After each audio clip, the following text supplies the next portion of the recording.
अच्छा okay okay आ ચોક્કસ હા ચોક્કસ ચોક્કસ ચોક્કસ ચોક્કસ ચોક્કસ હા હા હા હા okay okay bye bye bye જય શ્રી કૃષ્ણ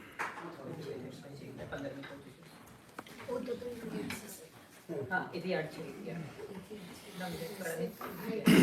આપણે કંઈક ચાલુ કરીએ એટલે આ ઇતિહાસથી બધા આવી જશે. નમો વિતરાગાય નમો વિતરાગાય નમો અરિહંતાનમ નમો સિદ્ધાનમ નમો સિદ્ધાનમ નમો આયરિયાનમ નમો આયરિયાનમ નમો વજ્જાયાનમ નમો વજ્જાયાનમ લોય સવસાહનમ નમો લોય સવસાહનમ અરિહંતાનમ નમો અરિહંતાનમ નમો સિદ્ધાનમ નમો સિદ્ધાનમ નમો આયરિયાનમ નમો આયરિયાનમ નમો વજ્જાયાનમ નમો વજ્જાયાનમ લોય સવસાહનમ નમો લોય સવસાહનમ ऐसो पंचन मुक्कारो ऐसो पंचन मुक्कारो पावपणासनो સર્વપાવપણાસનો मंगलाणंच सौवेसिं મંગલાનંચ સર્વેસિં परमं हवै मंगलम् પરમં હવૈ મંગલમ. ओम नमो भगवते वासुदेवाय ઓમ નમો ભગવતે વાસુદેવાય. नमो भगवते वासुदेवाय ઓમ નમો ભગવતે વાસુદેવાય. ओम नमः शिवाय ઓમ નમઃ શિવાય. ओम नमः शिवाय ઓમ નમઃ શિવાય. जय सच्चिदानंद જય સચ્ચિદાનંદ. अंधारा जोड़े बोलो કોટી વર્ષના પરસાઠમાં ઉલ્લેખ છે. ટંકોત્કીર્ણ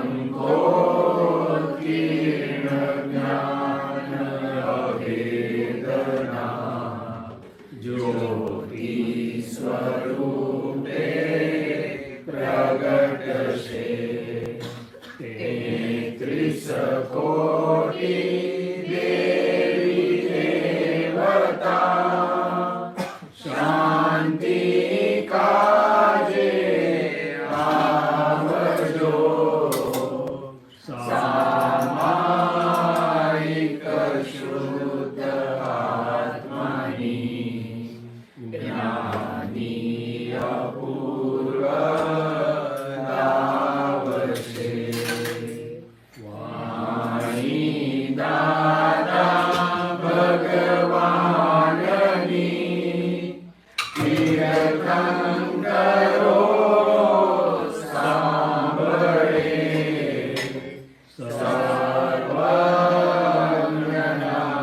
સુચરણોમની આત્મશાતા પામશે. દાન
શ્રી સિમંદર સ્વામી પ્રભુ હે શ્રી સિમંદર સ્વામી પ્રભુ અમારી સૌની પર અમારી સૌની પર એવી કૃપા આશીષો વરસાવો એવી કૃપા આશીષો વરસાવો જેથી કરીને આપની પરસદાનું વાતાવરણ આપની પરસાનું વાતાવરણ અહીં અહીં અનુભવાય આપનું અનુસંધાન અમને નિરંતર વર્તે અમને નિરંતર વર્તે દાદા ભગવાન વિતરાગ પરમાત્મા હે દાદા ભગવાન વિતરાગ પરમાત્મા અમારી સૌની સાથે અમારી સૌની સાથે વિરાજમાન રહેજો વિરાજમાન રહેજો આપની પરમાત્મા સ્વરૂપ હાજરી આપની પરમાત્મા સ્વરૂપ હાજરી આપનું અખંડ નિધિ ધ્યાસન આપનું અખંડ નિધ્યાસન નિરંતર વર્તો અમને નિરંતર વર્તો દાદા ભગવાન હે દાદા ભગવાન સૌને અમને સૌને આપના અંતર આશય મુજબ આપના અંતર આશય સત્સંગ સ્વાધ્યાય કરાવો સત્સંગ સ્વાધ્યાય કરાવો શુદ્ધાત્મા અનુભવ જેવો શુદ્ધાત્મા અનુભવ આપને નિરંતર વર્તે છે આપને નિરંતર વર્તે છે તેવો જ શુદ્ધાત્મા અનુભવ તેવો શુદ્ધાત્મા અનુભવ અમને પણ નિરંતર વર્તે અમને પણ નિરંતર વર્તે એવો નિશ્ચય એવો નિશ્ચય જાગૃતિ એવી જાગૃતિ એવો પુરુષાર્થ એવો પુરુષાર્થ અને વિજ્ઞાન દ્રષ્ટિ આપો અને વિજ્ઞાન દ્રષ્ટિ આપો હું શુદ્ધાત્મા છું હું શુદ્ધાત્મા છું શુદ્ધાત્મા હું હું શુદ્ધાત્મા હું मैं मन वचन काया से मैं मन वचन काया से बिल्कुल भिन्न ऐसा शुद्ध आत्मा हूँ बिल्कुल भिन्न ऐसा शुद्धात्मा हूँ मन वचन काया थी હું મન વચન કાયાથી તન જુદો એવો શુદ્ધાત્મા છું તદ્દન જુદો એવો શુદ્ધાત્મા છું ઈ શુદ્ધાત્મા છું હું ઈ શુદ્ધાત્મા છું પરમ જ્યોતિ સ્વરૂપ સિદ્ધ ભગવાન છું હું પરમ જ્યોતિ સ્વરૂપ સિદ્ધ ભગવાન છું અનંત જ્ઞાન વાળો છું અનંત જ્ઞાન વાળો છું દર્શન વાળો છું અનંત દર્શન વાળો છું શક્તિ વાળો છું અનંત શક્તિ વાળો છું સુખનું ધામ છું અનંત સુખનું ધામ છું વિજ્ઞાન સ્વરૂપ છું હું વિજ્ઞાન સ્વરૂપ છું કેવળ જ્ઞાન સ્વરૂપ છું હું કેવળ જ્ઞાન સ્વરૂપ છું જય જય સચ્ચિદાનંદ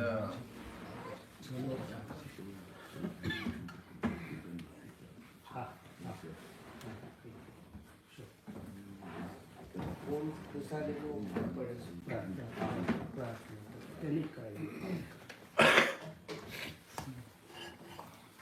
અમુક નવા લોકો આવે છે ઇન્ટ્રોડક્શન હા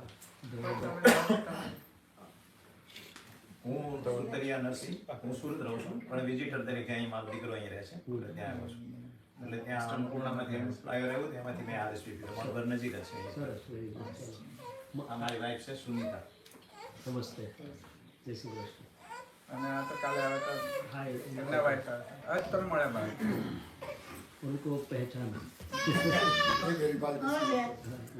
मिले रास्ते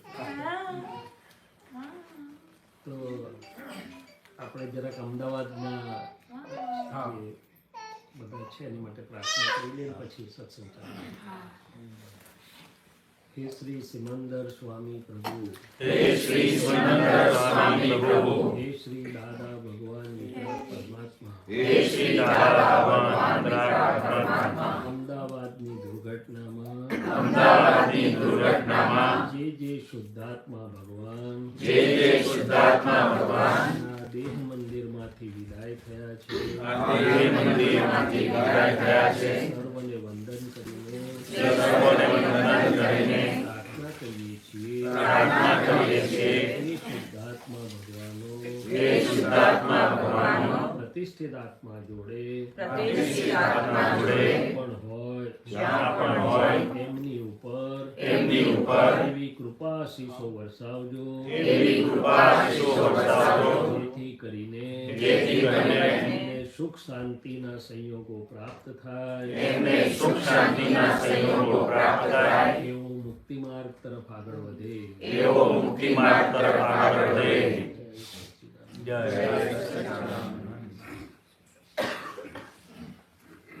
तो चलो महात्मा सत्संग स्वाध्याय करिए. हिंदी में भी बोलूंगा, गुजराती में भी बोलूंगा, हिंदी भी समझ आएगा हमारे को। हाँ, दोनों भाषा में बोलूंगा, मगर ये सारे गुजराती हैं. और चलो हमारे- ये तो हिंदी समझ ही लेंगे, हमारे को गुजराती नहीं वो होती। सरदार पटेल वाली हिंदी समझते हैं. पीछे है लगाया तो हिंदी हो गया, ऐसा समझते हैं. तो दोनों भाषा में हम बात करेंगे, पर आपको जरूर से समझ में आएगा, वो हिसाब से बात करेंगे. तो બધાની જોડે વાતો કરીશું, એટલે નવા જોડે વાત કરીશું, ને અમારા વર્ષો જૂના છે એની જોડે પણ વાત કરીશું.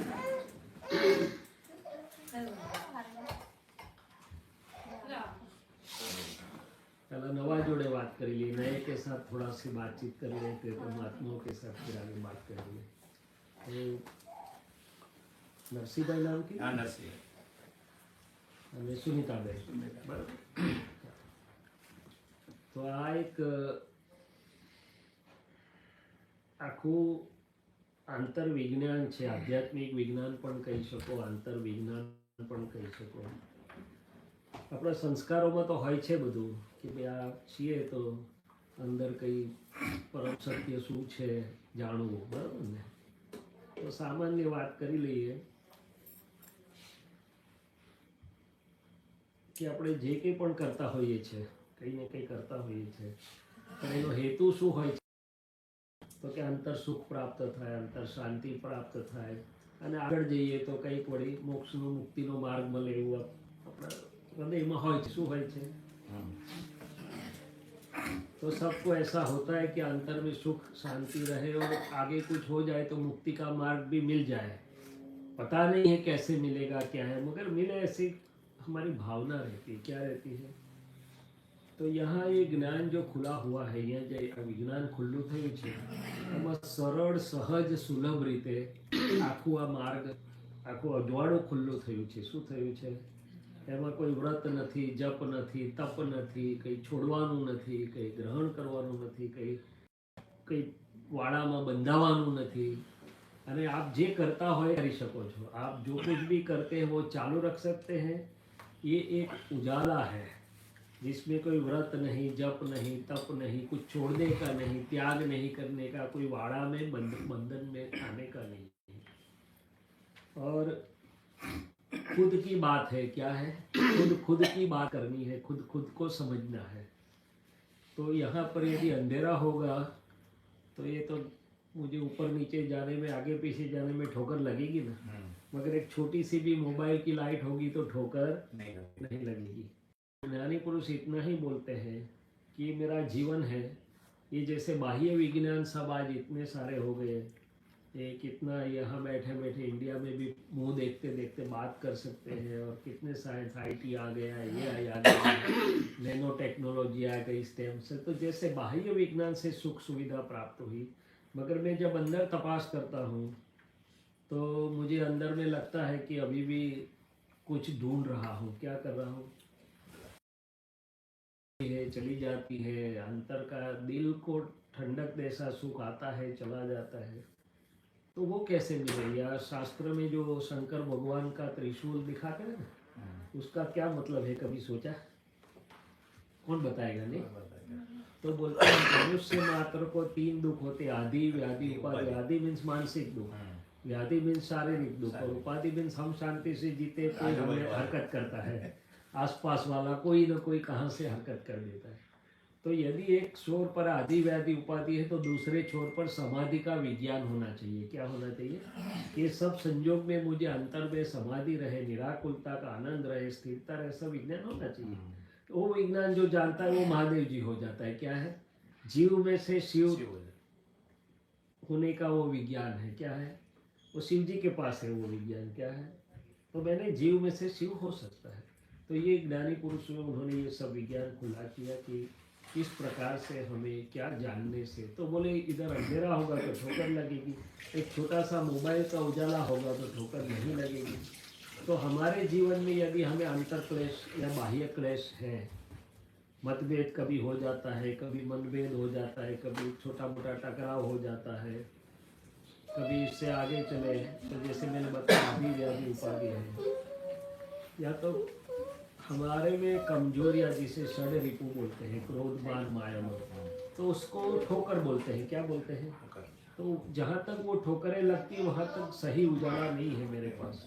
और जब सही समझ का उजाला आ जाएगा आता है तो पहले में पहला क्लेश बंद हो जाता है। क्या बोला?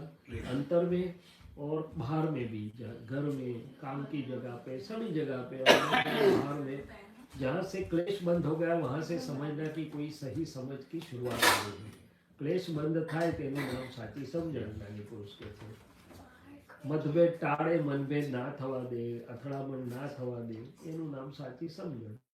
એટલે કે સુખી સુસંવાદિત હકારાત્મક અર્થपूर्ण जीवन, वो पहला लाभ है इस विज्ञान का। क्या है?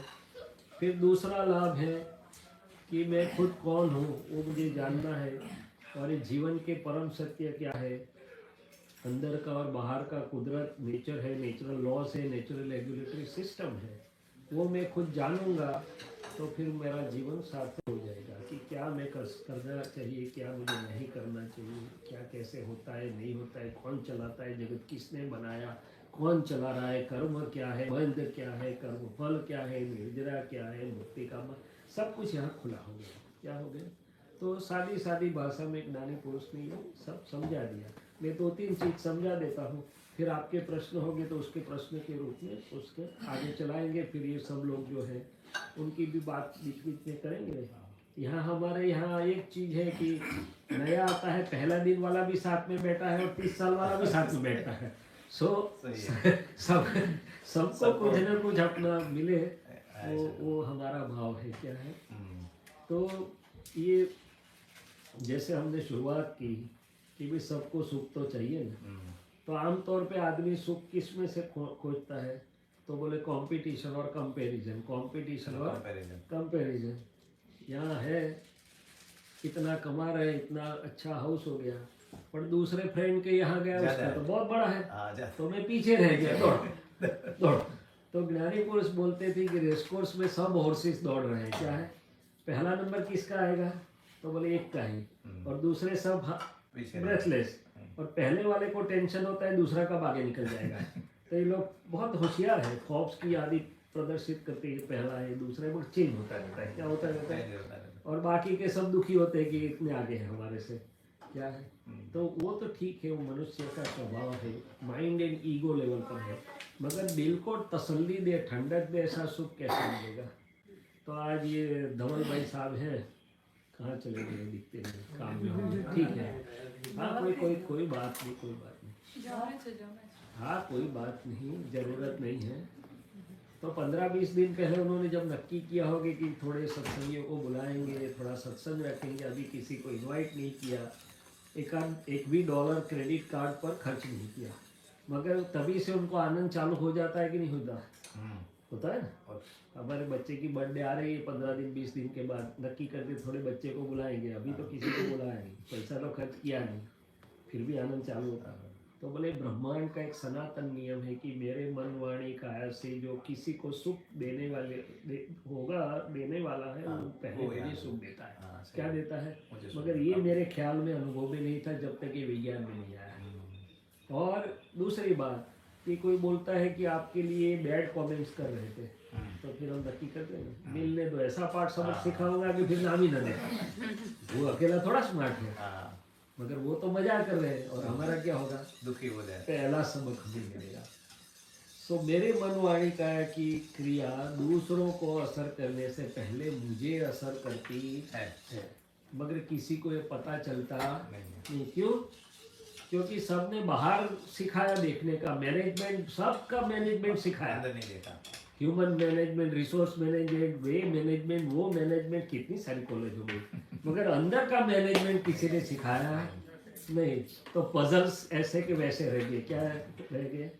तो ज्ञानी पुरुष ने बताया कि जो विज्ञान से आपके सभी पजल सॉल्व हो जाए तो आप जीव में से शिव की यात्रा चालू हो जाएगी, और जब तक पजल्स हैं तो सब पजल में डिजोल्व है। क्या है? एक पजल सोल्व करो, दूसरा खड़ा होता है, दूसरा खड़ा करो, तीसरा हो जाता है। तो इतना मुझे पता चलता है। तो अंदर देखने का ये विज्ञान मुझे सिखाता है कि भाई अंदर देखिए, पहले दूसरे को मनवाने का की क्रिया के सबसे पहले खुद को होता है। क्या होता है?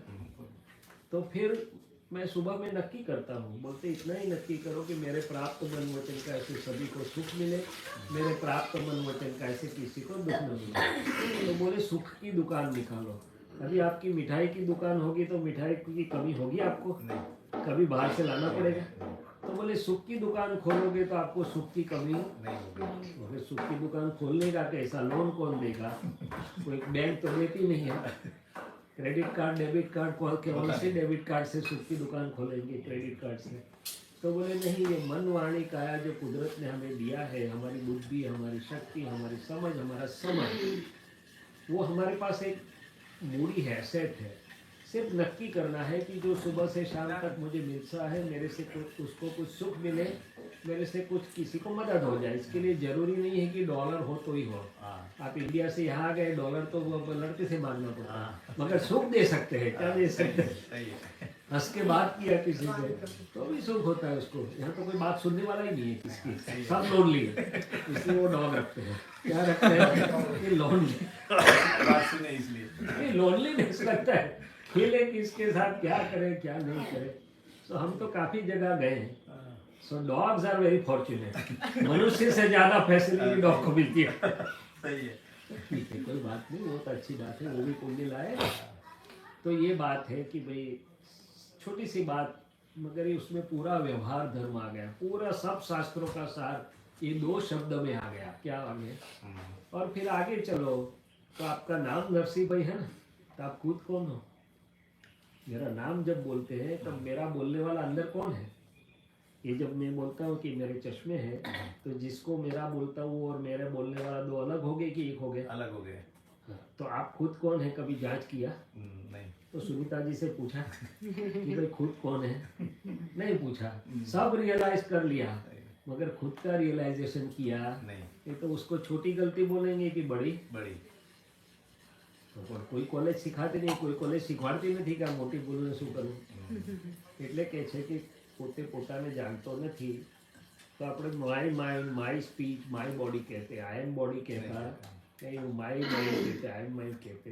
ये जो मेरा वाला भाग है उसको शुरुआत भी है, अंत भी है, इसलिए वो टेम्पररी या विनाशी है, वो परिवर्तनशील है। तो जो उसको जानता है कि ये विनाशी, वो अविनाशी होना चाहिए। तो मेरा खुद का स्वरूप अविनाशी है। अभी मैथमेटिक्स में दीपक भाई ऐसा बोलते हैं कि ए मल्टीप्लाई बाय बी करो तो या इधर दोनों टेम्पररी होंगे या दोनों परमानेंट होंगे, तो करेक्ट आंसर आएगा। हम खुद परमानेंट है और टेम्पररी में से सुख ढूंढ रहे हैं, तो क्या कहाँ से जवाब आएगा सनातन सुख का?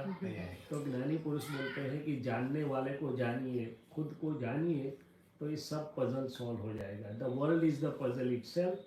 There are 2 viewpoints to solve this puzzle, one relative, the other real. अभी खुद को जानना कहाँ से? आजकल तो ये लोग बोलते हैं एआई को पूछो, चैट जीपीटी सब कुछ बता देगा।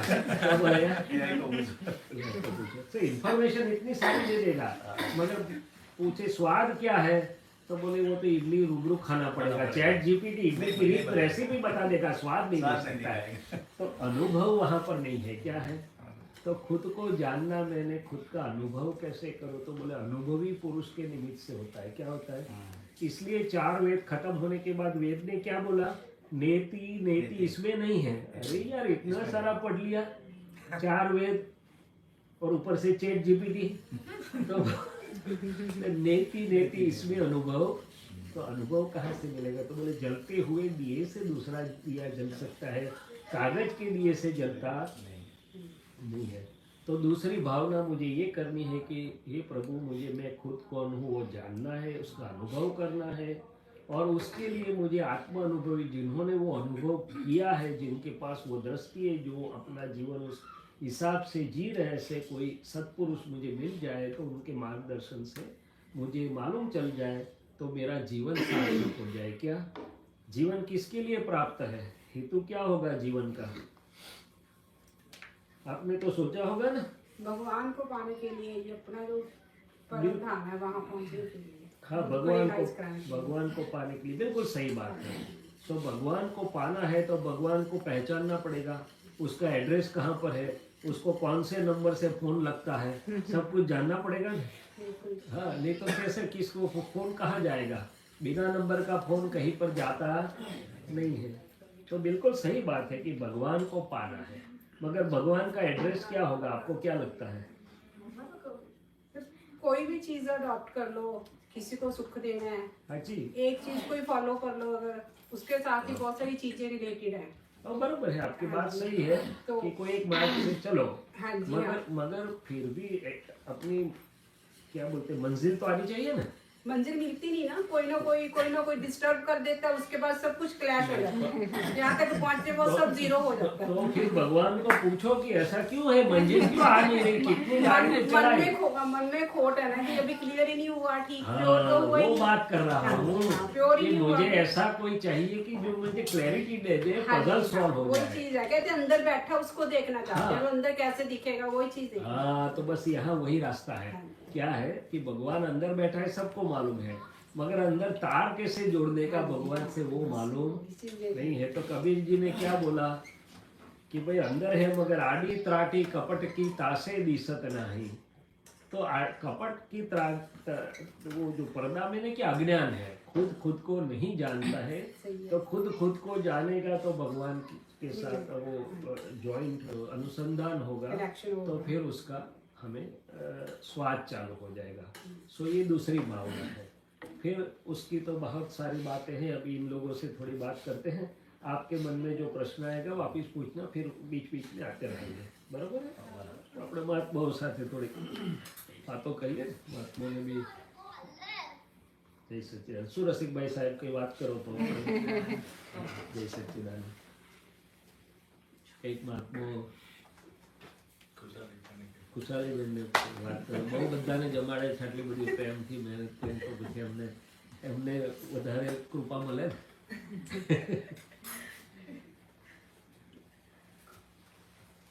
તમે બે જોડીમાં પૂછી શકો, એવું કોઈ વાત કરી શકો, એક જ છો ને।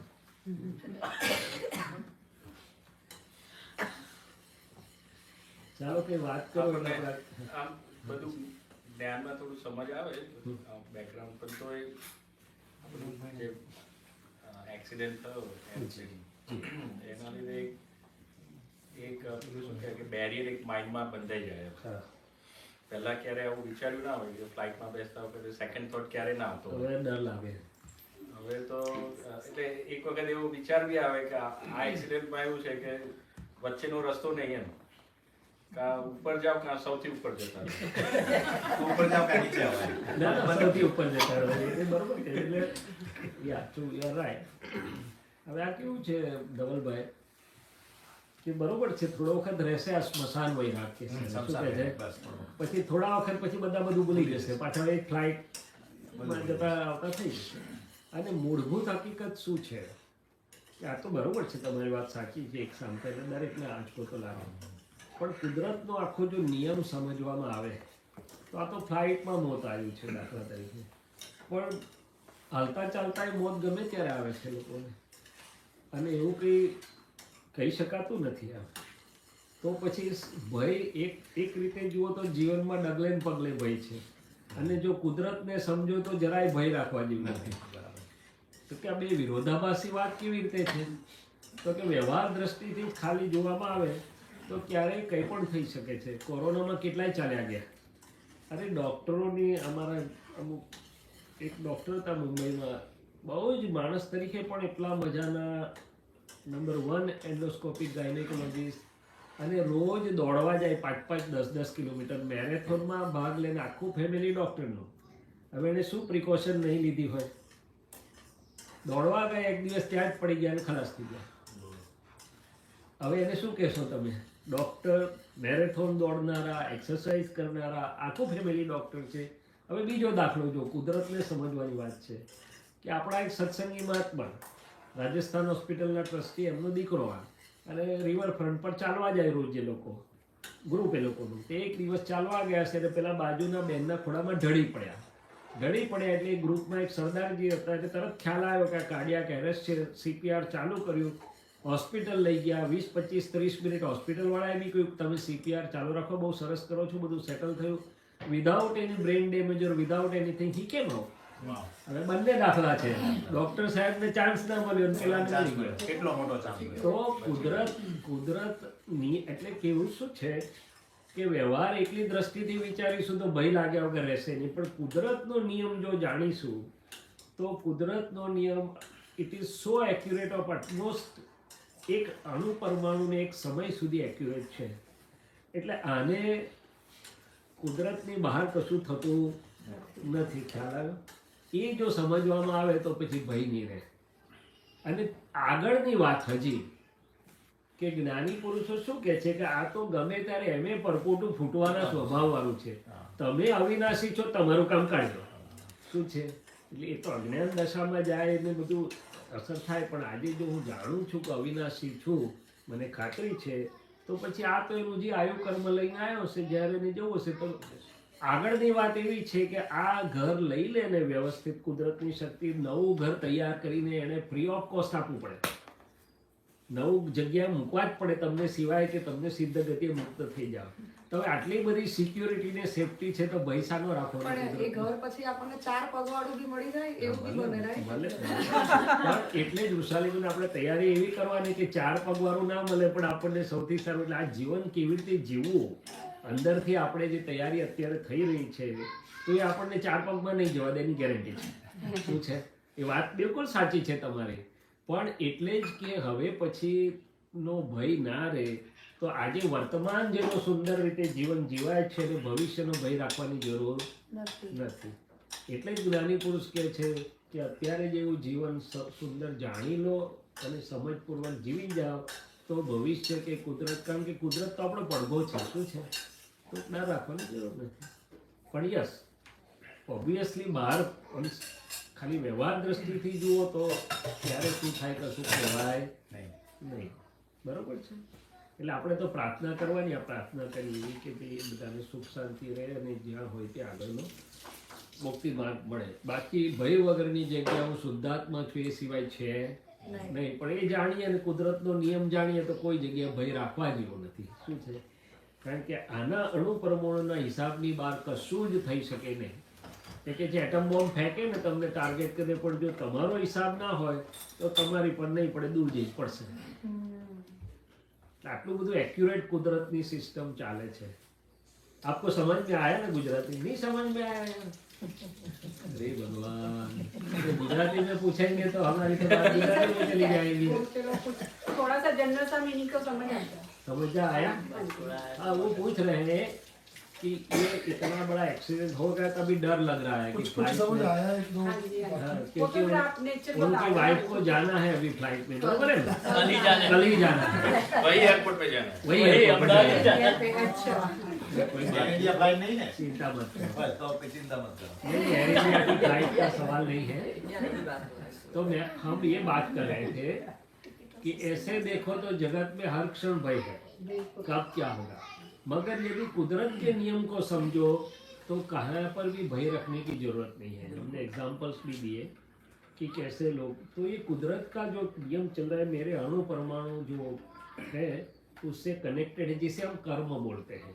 कर्म और कुछ नहीं है, चेतन भगवान पर लगी हुई है. सब अणु परमाणु जो मैं लेके आया हूँ वो कुदरत की सिस्टम बिल्कुल भी एक्यूरेट है. उसमें एक क्षणवार का भी अन्याय नहीं टाइम होता है. निश्चित है जी उसका. हाँ, जो भी समय है, निश्चित. जो भी है, तो उसको यदि मैं समझूंगा तो उसके बाहर कुछ होने वाला नहीं है, तो मुझे डरने की जरूरत नहीं. तीसरी बात कि जब मैं ये जानता हूँ कि इसको तो कभी न कभी तो जाना ही है, तो फिर उसके सामने मैं तो अविनाशी हूँ. और जब ये घर मेरा ले लेगी कुदरत, तो नया घर फ्री ऑफ कॉस्ट देती है मुझे, कि उसको देना ही पड़ता है. तो बहन जी ने पूछा कि नया घर कैसा मिलेगा, 4 पग वाला मिलेगा कि नहीं, वो डर रहता है. तो मैं बोला ज्ञानी पुरुष का ज्ञान समझने के बाद यदि उसमें हम थोड़ा बहुत रहते हैं तो 4 पग में नहीं जाएंगे, वो गारंटी है. क्या है? परमात्मा के हाथ में. हाँ, क्योंकि इसलिए तो ये सत्संग होता है. क्या होता है? तो ये बात है. और तो ये कुदरत का कानून भी समझे हम, ये समझ इसी की बात करें. और मैं अविनाशी हूँ तो मुझे उसकी चिंता है नहीं. ये घर में तो दूसरा घर में चला जाऊंगा, यहाँ मैं हूँ तो दूसरे घर में गैरहाजिर हूँ, यहाँ से जाऊंगा, यहाँ गैर रहूंगा, दूसरी जगह हाजिर हो जाऊंगा, तो फिर डर किस बात का? तो दोनों चीज है क्या है वो बात मैंने करी। गुड, એટલે ચિંતા ના કરશો, દાદાને સાથે લઈને જજો, કશું નથી થવાનું. આ સંદર્ભમાં મને પૂછવું હા જી બોલીએ ને. ભય તો અંદર મનમાં ઉત્પન્ન થાય છે, જી બરાબર? હવે ખાલી સમજાવવાથી નીકળી જાય? સમજાવવાનું કેટલી વાર સમજાવ્યું તોય નથી માનતું, તોય પાછું ઊભું થયા કરે. तो ये इनकी बात ये है कि जो भय लग रहा है, भय लगता है, कुछ न कुछ चीजों का भय लगता है. डर लगता है। अभी भय दो प्रकार के हैं. एक जो संज्ञा होती है, भय संज्ञा बोलते हैं. क्या बोलते हैं? तो भय संज्ञा सब जीव छोटी बड़ी लेके आते हैं. कुछ हुआ बड़ा आवाज तो कुछ क्या हुआ, सांप देखा तो भय लगेगा फॉर एग्जाम्पल, कुछ सांप जैसा लगा अंधेरे में तो भी भय लगेगा, वो भय संज्ञा बोलते हैं. दूसरा जो भय है वो क्या है कि कहीं ना कहीं जीव को कुछ अनुभव होता है, पास्ट बर्थ का है तो कुछ भी, उस चीज का उसको भय थोड़ा सा खड़ा होता है. वो मन में होता है, बुद्धि का अंतस्करण में होता है वो. तो एक भय की प्रकृति बनी रहती है. क्या बनी रहती है?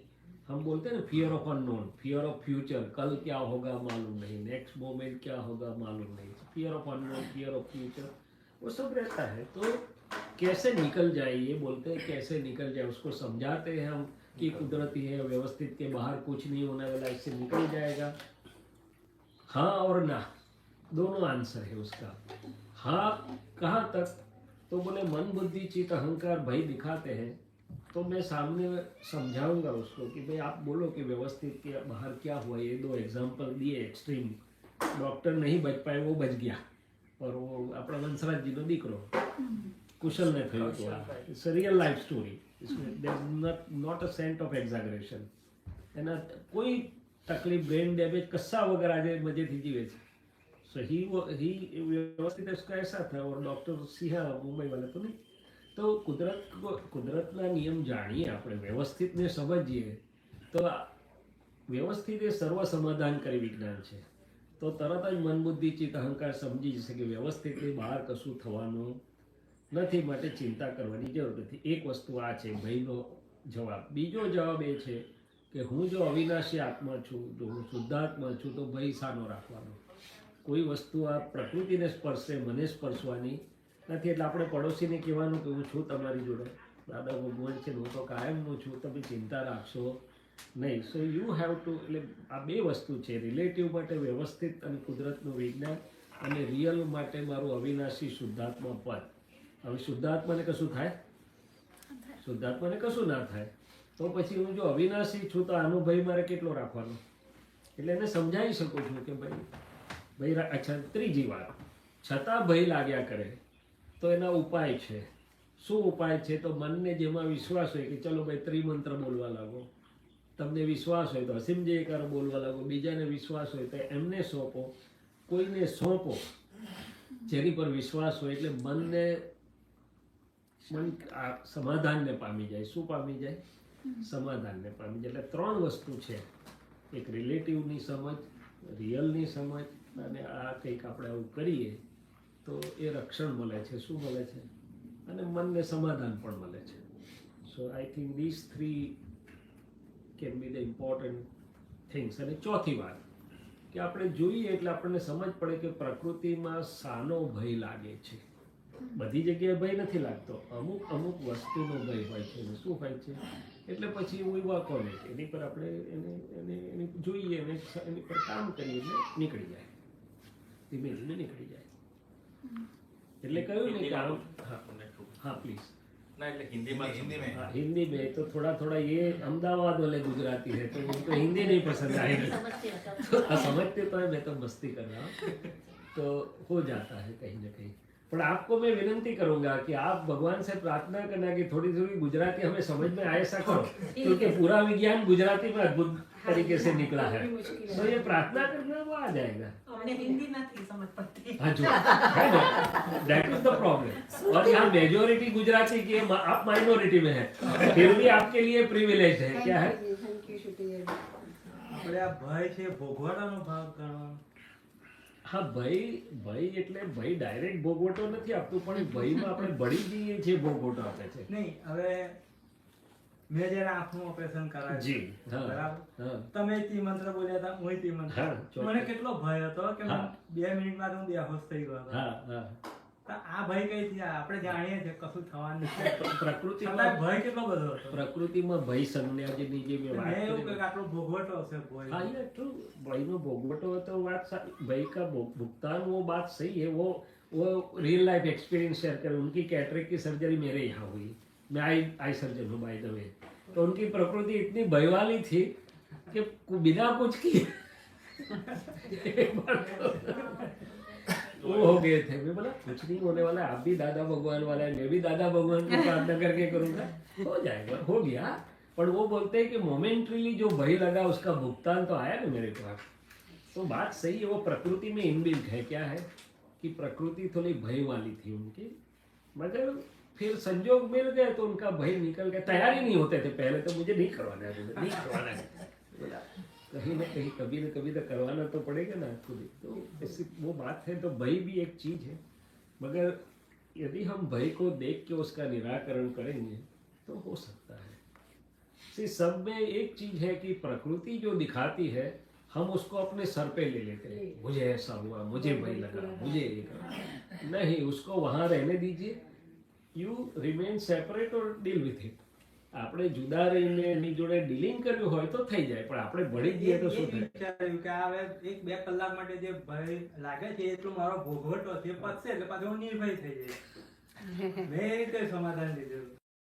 ભાઈ અમને મનહરભાઈને લાગતું હતો ને, તમને થોડા લાગતો હતો, પણ તમે શું માન્યું? આપણે જોયું ને જાણ્યું પણ લાગતો હતો ને ધ્રુતતા. આપણે મનહરભાઈ ધ્રુતતા હતા, એને કહેવાનું હતું કે મનહરભાઈ હું છું તમારી જોડે, કેમ દાદા ભગવાન છે તમારી જોડે, બધા છે, તમે ચિંતા। એટલે you need to talk to your प्रकृति। आपको आपकी प्रकृति से बात करनी है तो प्रकृति समझेगी, शांत होगी। બિહારીભાઈ કહે શૈલેષભાઈ શું કહે? મેં કહે છે મેં કહું શૈલેષભાઈ કહેતા કે સિંહના સંતાન ને તમે આ ગભરાઓ કેમ? તો કે કહેવાય ને કોઈ સંતાન સિંહનું નબળું હોય।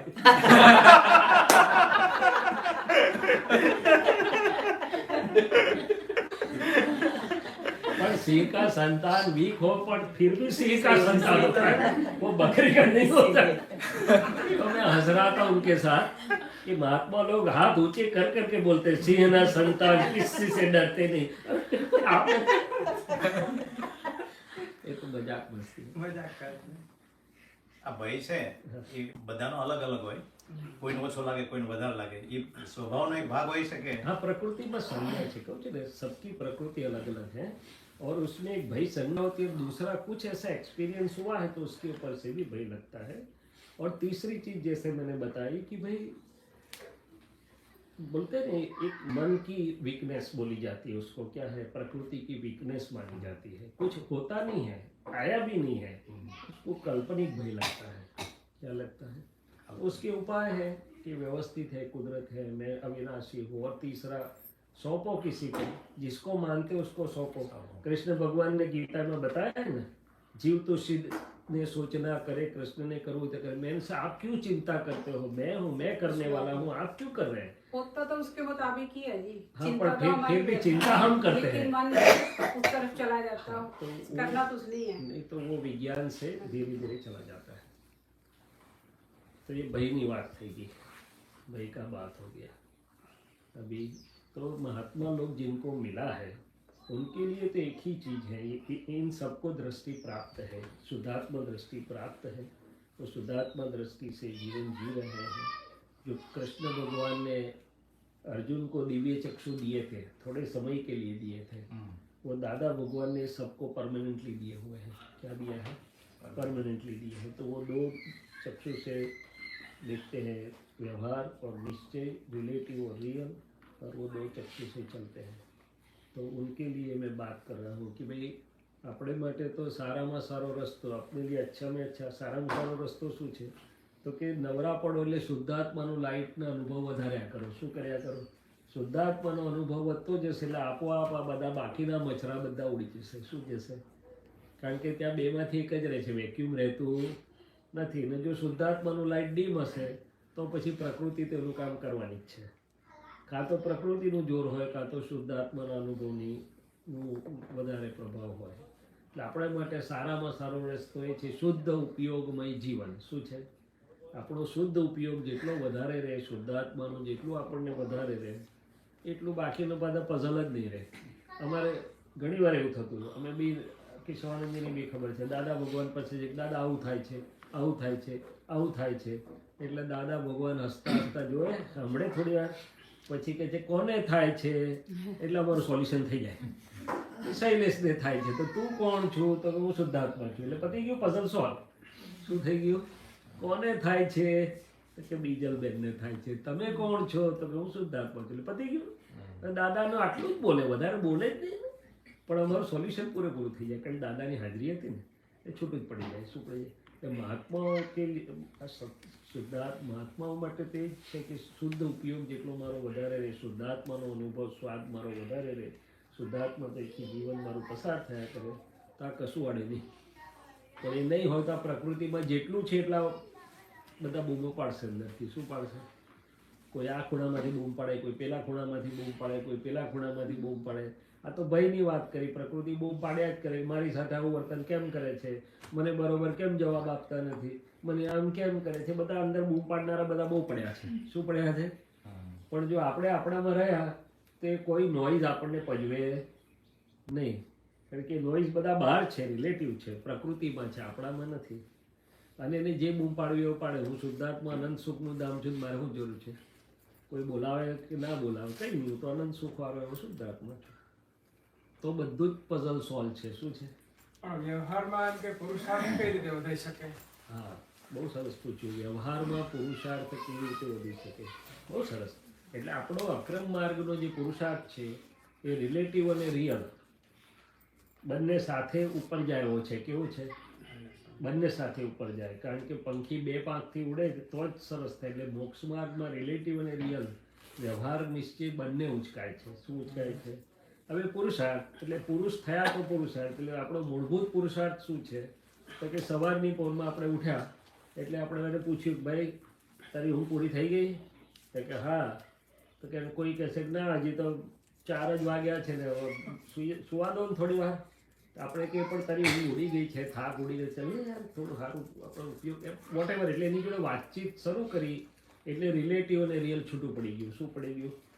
પછી એને કે તારે નાવું છે પહેલાં કે ના પહેલાં ચા પીસ વિધિ કરીશ પછી નાવા. ઠીક છે. એટલે ટૂંકમાં રિલેટિવ અને રિયલની પહેલી બે જે આજ્ઞા મળી છે આપણને તે સવારે ઉઠતાની વારમાં ચાલુ થઈ જાય આપણી. શું થઈ જાય? અને વાતચીતનો પ્રયોગ એ આપણો ચાલુ થઈ જાય. પછી આપણે જે સમય હોય એમાં આ લોકો બહેનો બધું ઓર્ગેનાઇઝ કરે, ભાઈઓ ઓર્ગેનાઇઝ કરે. બહેનો આખા દિવસનું કામ બધું ઓર્ગેનાઇઝ કરે, ભાઈઓ આખા દિવસમાં શું કરવાનું, ઓફિસે જવાનું, આ કરવાનું, તે બધું ઓર્ગેનાઇઝ કરીએ છીએ. તો આ શુદ્ધ ઉપયોગનું ઓર્ગેનાઇઝ આપણે કરી લઈએ કે હે પ્રભુ મને આખો દિવસ દરમિયાન આ રિલેટિવ રિયલ અને 5 આજ્ઞા હાજર રહે, બધામાં શુદ્ધ ઉપયોગ હાજર રહે એવી ગોઠવણી કરવા સંબંધી સામાયિક કરવાની શક્તિ આપો. બરાબર. 2-5 મિનિટ તો શરૂઆતમાં થાય પણ પછી આખો દિવસ તો કાંઈ યાદ જ ના હોય. હા, એ જ વાત કરું છું કે એક એવું થયું કે આ મોબાઈલ ચાર્જ કર્યો પણ મોબાઈલનું ચાર્જ વાપર્યું નહીં આપણે. સવારે ગોઠવણી એટલા માટે કરીએ છીએ કે દિવસ દરમિયાન વપરાય આપણું. એટલે જો સરખી ગોઠવણી કરી હોય તો મારો અનુભવ એવો છે કે કમસે કમ બપોર સુધી તો સરસ રહે.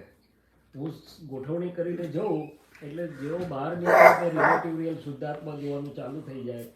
મારા ક્લિનિકમાં જઉં તો પેશન્ટમાં રિલેટિવ રિયલ શુદ્ધાત્મા દેખાય. અને ડૉક્ટર જુદા અને હું શુદ્ધાત્મા છું એવું પણ રહે. પછી બપોરે ખાઈએ જમીએ પછી જરા ડાઉન થાય તો પાછું હેન્ડલ મારીને જરા ચાર્જ કરવું પડે. આપણા મોબાઈલને 2-3 વાર ચાર્જ નહીં કરતા આપણે. અને નહીં તો પાવર બેંક રાખીએ છીએ. શું રાખીએ છીએ? આ સિદ્ધ સ્તુતિ આપણી પાવર બેંક છે. ડાઉન થઈ ગયું તો તરત પાવર બેંક સિદ્ધ સ્તુતિમાંથી પાવર નીકળે આપણો એટલે ચાર્જ થઈ જાય. એટલે ટૂંકમાં એ આપણા પ્રસંગોમાં વપરાવવું જોઈએ દિવસ દરમિયાન કે જ્યાં જ્યાં વ્યવહારમાં આ ફાઇલ એક જાય છે તો રિલેટિવ રિયલ શુદ્ધાત્મા દેખાય છે. આ ફાઇલનો જે વ્યવહાર થાય છે એમાં હું શુદ્ધાત્મા જુદું રહે છે. એટલે પહેલી 2 આજ્ઞા બહાર હોય ત્યારે આ રિલેટિવ રિયલ શુદ્ધાત્મા દેખાય અને અંદર જોઉં છું ત્યારે શૈલેષભાઈની અંદર આખો દિવસ શું ચાલી રહ્યું છે, ખાસ કરીને વાણી અને અંતસ્કરણ એનો હું જોનારો અને જાણનારો છું. એ ગોઠવણી કરીએ છીએ આપણે. અને ગોઠવણી ચૂકી જવાય તે પછી પાછું જોઈ લઈએ છીએ. કાં તો બપોરે લંચ પછી થોડો ટાઈમ મળે તારે જોઈ લેવાનું અને રાત્રે તો જરૂર જોઈ લેવાનું. કે ભાઈ આજે આખા દિવસમાં ક્યાં શુદ્ધ ઉપયોગ રહ્યો અને ક્યાં ચૂકી જવાય. તો આ રીતે આપણે કરીએ તો રિલેટિવ રિયલ અચ્છા વ્યવસ્થિત કેટલીક વખત હાજર થાય, કેટલીક વખત ના થાય, તો વ્યવસ્થિત છે. ફાઇલનો સંભાવથી નિકાલ. કેટલીક ફાઇલમાં યાદ આવે કે આ ફાઇલ છે, ઘણા વખત યાદ ના આવે, નિકાલ થયા કરે, પણ ઝઘડો થાય તો જ યાદ આવે, નહીં તો યાદ આવે નહીં કે આ ફાઇલ છે. તો કે જે ફાઇલનો સમભાવથી નિકાલ. તો આ રીતે આપણે ગોઠવણી કરીશું તો આપણો રિયલમાં પણ પુરુષાર્થ કામ કરશે ને રિલેટિવનું શુદ્ધિકરણ થયા કરશે. શું થયા કરશે? એટલે જાગ્રત હોય એટલે તરત જ પ્રજ્ઞા ચેતવે કે આવું ના કરાય, આ બરોબર નથી, આ ભૂલ છે, તમે પ્રતિક્રમણ કરો. પણ જાગ્રત ના હોઈએ આપણે, જો રાજા એની સીટ ઉપર ના હોય તો મંત્રી કામ કરી શકે. એટલે આપણે શુદ્ધાત્મામાં સ્થિર ના હોઈએ તો પ્રજ્ઞા જોઈએ એવું કામ કરે નહીં. તો પછી પ્રકૃતિ આપણને છેતરી જાય. શું કરે? એની બુદ્ધિ કામ કરે. પ્રકૃતિમાં છેતરનારા બહુ બધા છે, અંદર બધી બહુ વંશાવળી છે એવું દાદા કહેતા હતા. એટલે તમને છેતરે. શું કરે? કે આમાં શું વાંધો છે, આમાં શું વાતો કરે, આમાં કંઈ નથી, બરાબર છે ને, એવું બધું ઉપરાણું લે, છેતરે, છેતરપિંડી કરે. પણ જો શુદ્ધાત્માની જગ્યાએ છે તો એ પેલાનું જોર ચાલે નહીં. અને પછી 10 મિનિટ કાઢી 15 મિનિટ કાઢીને સામાયિક જેવું કરી લેવાનું સવારે ને સાંજે, એટલે પેલું સરખું થઈ જાય. શું થઈ જાય? આ ચાદર બી ચોરાઈ જાય પછી ખંખેરીને હરખી ગળી કાઢીને સરખી પાથરીએ છે ને આપણે. એટલે ઉપયોગ ચૂકાયો તો ઉપયોગ સરખો કરી લેવાનો પાછો. અને સંભાવનું સમજાવશો થોડું, કારણ કે સંભાવ તો ખાલી આવ જ કરવાનો હોય, બાકી શું થાય એ તો આપણા હાથમાં નથી. જો જે સંબોધન સમભાવથી નિકાલ એ બહુ જ મોટી વસ્તુ પૂછી તમે. મારી સમજવા માટે બેઠા આવે નહીં કે આપણે બધા દાદાની હાજરીમાં સમજવા માટે આ પુરુષાર્થની વાત કરી છે. ये थोड़ी गुजराती में बात कर रहा हूँ क्योंकि सब गुजराती में उनकी थोड़ी बहुत तो समझ आएगी, उसको क्लोज से चली जाती है, कोई बात नहीं। तो સમભાવથી નિકાલ પહેલામાં પહેલું એક કોણ નક્કી કરે છે? તો કે પ્રજ્ઞા શક્તિ નક્કી કરાવે છે કે આ ફાઇલનો સમભાવથી નિકાલ કરવો છે. એ આ ફાઇલ એકને કહે છે, પણ એ નક્કીપણાનો જે ભાગ છે ને અંતરાત્મા ઇન્ટ્રીમ ગવર્મેન્ટના લેવલ પર છે. શું છે? એટલે પહેલું તો આપણને નક્કી કર્યું ને, યાદ આવ્યું, નક્કી કર્યું કે ફાઇલનો સમભાવથી નિકાલ કરવો છે, એટલે પહેલું રિઝલ્ટ મળી ગયું. કેમ? તો કે તમે શામાં કયા ભાવમાં છો? તો કે સમભાવથી નિકાલના ભાવમાં, આજ્ઞાનામાં આવી ગયા. એટલે પહેલું જમા થયું. હવે બીજી વાત કે ફાઇલનો સમભાવથી નિકાલ આપણે જાગ્રતપણે મૂક્યું એટલે ફાઇલ એક છે, એનું અંતસ્કરણ 80-90% સમ થવા લાગે. એની પર એ નક્કી કરે છે ને, એટલે દાદાની કૃપા અને વિજ્ઞાનની કૃપાથી મોટા ભાગે અંતસ્કરણ સરખું થઈ જાય. શું થઈ જાય? 5-10% ચીકણી ફાઇલ એવી હોય કે જેમાં કહેવા છતાં એનું પેલું ફોર્સ ઓછો થાય નહીં. હવે આગળ ચાલીએ. તમે કીધું કે આપણે નક્કી જ કરવાનું છે, પછી શું બને છે તે વ્યવસ્થિત છે. એ પહેલા સ્ટેજમાં કરેક્ટ છે, પણ બીજા સ્ટેજમાં શું છે? તો કે કેમ આવું વ્યવસ્થિત આવ્યું? તો કે આગળની મારી ભૂલ છે, માટે અવસ્થિતમાં મારી પ્રકૃતિમાં એવી ભૂલ બે છે કે ના ભાઈ ખખડાવા જ પડે, નહીં તો સીધા ના ચાલે. તો એ ભૂલને મારે હવે ભાંગવી પડે. શું કરવી પડે? એટલે કે પ્રકૃતિ જે જૂની ભૂલો આજે નીકળી રહી છે એ આજના જ્ઞાનથી મારે ચોખ્ખું કરવું પડે. એમાં પ્રતિક્રમણ પણ આવે, શક્તિ માગવાની વાત પણ આવે, એને સમજાવવાની વાત પણ આવે. અને એ પ્રતિક્રમણ ક્યારે યથાર્થ કહેવાય? તો કે પ્રકૃતિ એ ભાગમાં ચોખ્ખી થઈ જાય, એની બિલીફ ફરી જાય આખી કે ના ભાઈ મારે કોઈને દુઃખ થાય એવું હવે બોલવું, બોલાય નહીં, એને બોલવું નથી. તો પછી એ ભૂલ ફરી નહીં થાય, ફરી એવું વ્યવસ્થિત નહીં આવે. એટલે કવિરાજે કીધું ને કે ભાઈ ભૂલો પોતાની જોનારા, જગતમાં થઈ શકે ભગવાન, ફરીથી થાય નહીં તે ભૂલ, સદા જાગૃત હોય ભગવાન. એટલે પહેલા સ્ટેજમાં બરોબર છે કે ભાઈ પછી જે બન્યું તે વ્યવસ્થિત, પણ સેકન્ડ સ્ટેજમાં મારો પ્રયોગ જ્યારે આગળ વધે છે ત્યારે આ પ્રકૃતિના શુદ્ધિકરણનો પુરુષાર્થ પણ થાય છે. અને એ ફાઇલનો સંભાવથી નિકાલ કેમ નથી થયો? તો કે મારી અંદર શું અભિપ્રાય પડ્યા છે, શું નોંધો પડી છે, શું આગ્રહ છે, શું પકડ છે કે જેથી કરીને ફાઇલ જોડે મારે વાંકું ચાલે છે. એવું ચોખ્ખું કરીશ અને સામે પ્રતિક્રમણ તો કરીશ, પણ સામે કલ્યાણની ભાવના કરીશ, ત્યારે બધું ચોખ્ખું થઈ જશે. શું થઈ જશે?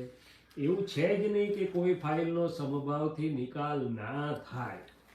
નથી થતો એ આપણી જવાબદારી છે, આપણી ભૂલ છે. ફાઇલ એકની એ ઠેઠ સુધી લઈ જ જવું પડે. શું જવું પડે? હવે તમને એક બે દાખલા આપું એટલે તો આપણને વધારે ખ્યાલ આવે. દાદા ભગવાન તો એમને પર કોઈનો ક્લેમ નહોતો, બધાને જોડે પ્રેમ સ્વરૂપ હતા, છતાં એટલા જાગ્રત હતા જ્ઞાની તરીકે. એટલે છેલ્લે દેહ વિલયના થોડા દિવસ પહેલા રસિક કાકા જેમને ત્યાં રહેતા હતા એમને કહે છે કે પેલા બે ભાઈઓને બોલાવો, કે છે જે કંઈ કોન્ટેક્ટ કરો અને બોલાવડાવો. બોલાયા પછી ભાઈને બેસાડ્યા, ખબર અંતર પૂછ્યા. પછી કે આપણે કંઈ લેવડ દેવડ બાકી છે? તો કે હા દાદા, તમારે મને આટલા પૈસા આપવાના થાય છે. ધંધો બે ભાગીદારીમાં કર્યો છે, 4 ભાગીદાર હતા એટલે પેલાની માન્યતા એવી હતી કે આટલા મને મળવા જોઈએ. દાદાને ખબર હતી કે આ ક્લેમ એના મનમાં છે, સાચું ખોટું ન્યાયની વાત નથી. 4 જણને પૂછ્યું તેમ કે દાદા તમારે આપવાના થાય નહીં, પણ દાદાને એની નથી પડી, પેલાના ક્લેમની મનમાં હતું ને એટલે દાદાએ સાંભળ્યું. પછી કે સારું, આપણે કેટલા ભાગીદાર હતા? તો કે 4 ભાગીદાર, 20,000 કેવું કંઈ હશે વાત. તો કે મારા ભાગમાં કેટલા આપવાના આવે? તો કે 5,000. રસિક કાકાને કીધું 5,000 આપી દો અને હવે દાદા ભગવાનનો એટલે કે એમ પટેલનું ચૂકવાઈ ગયું. તો કે હા, તો કે લખી દો પેપર પર કે એમ પટેલે એમના પૈસા ચૂકવી દીધા છે. શું કર્યું? આ ફાઇલનો સમભાવથી નિકાલ કયા લેવલ પર જઈને દાદાએ કર્યો? દાદાને નહોતું ખબર કે વ્યવસ્થિતમાં જે બન્યું તે ખરું? ના, વ્યવસ્થિત એ મારો પડઘો છે. જ્યાં સુધી મારું વ્યવસ્થિત મહાવીર જેવું ચોખ્ખું નહીં થાય, દાદા ભગવાન જેવું ચોખ્ખું નહીં થાય ત્યાં સુધી મને છૂટવા દે નહીં. એટલે ત્યાં સુધી આપણે પ્રયોગ લઈ જવાનો છે એમ કહેવા માંગુ છું. એટલે બધા 1-2 ફાઇલ હતી, દાદા આવી રીતે બોલાવીને સામેથી નિકાલ કરી દીધો. એક પણ ફાઇલનો આટલો પણ ક્લેમ હતો નહીં. છેલ્લે જે સેવામાં રહેતા હતા લોકો, તો દાદા એમને નમસ્કાર કરી અંદરથી વિતરાગ થઈ ગયા. પછી કંઈ પૂછે કે ભાઈ આ વાત તને સમજ પડી?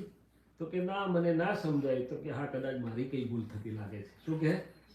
હવે ફાઇલનો સંભાવથી નિકાલ કયા લેવલ પર કર્યો દાદાજી એ સમજાવવા માંગુ છું.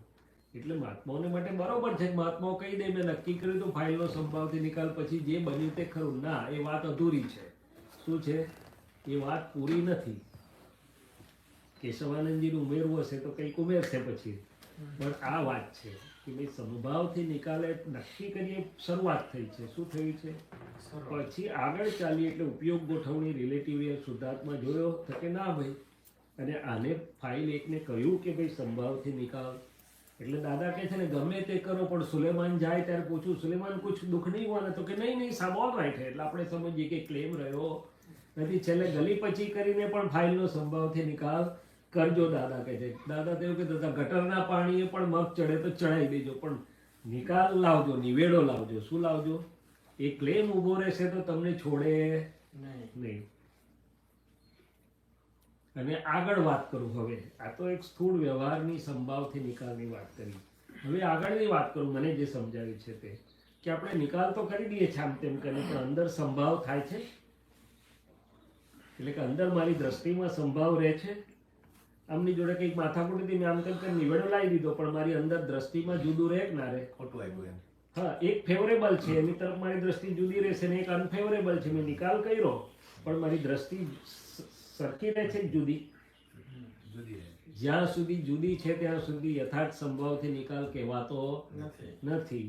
એ પાર્શ્વનાથને ઉદાહરણ છે, એક બાજુ કમઠ છે, એક બાજુ ધર્મેન્દ્ર પદ્માવતી છે. એક પરમ ઉપકાર કરે છે, એક પરમ પરિસહ કરે છે. બંને માટે સમદ્રષ્ટિ છે. તો કે છેલ્લે દ્રષ્ટિમાં સંભાવ આવવો જોઈશે. શું કરવું જોઈશે? ત્યારે આપણે સમજીશું કે આ સમભાવથી નિકાલ બરોબર થઈ ગયો. નહીં તો અંદર ચોટેલું રહેશે. શું રહેશે? કે ફરી ભેગો ના તો સારું કે છે. ફરી ભેગો ના થાય તો સારું એવું કહો છો એટલે ફરી ચોટી કાઢો. ત્યાં સુધી ઉખડ્યું હા ઉખડે નહીં. એટલે દાદાએ કીધું ગ્રહણ પણ નથી, ત્યાગ પણ નથી, નિકાલ છે. શું છે?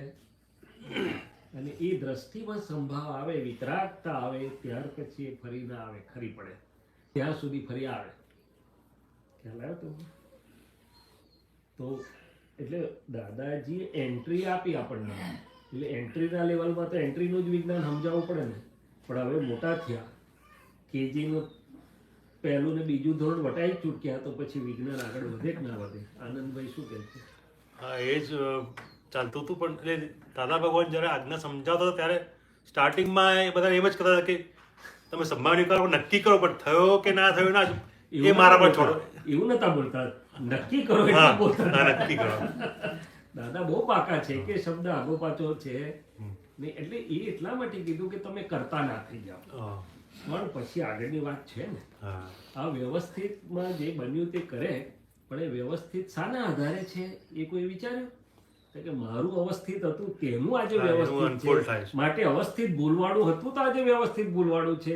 જ્યારે એ વ્યવસ્થિત ભૂલ વગરનું થશે, મહાવીર જેવું, દાદા ભગવાન જેવું, તારે આપણો છુટકારો થશે. એ વાત બી ખરી જ છે ને.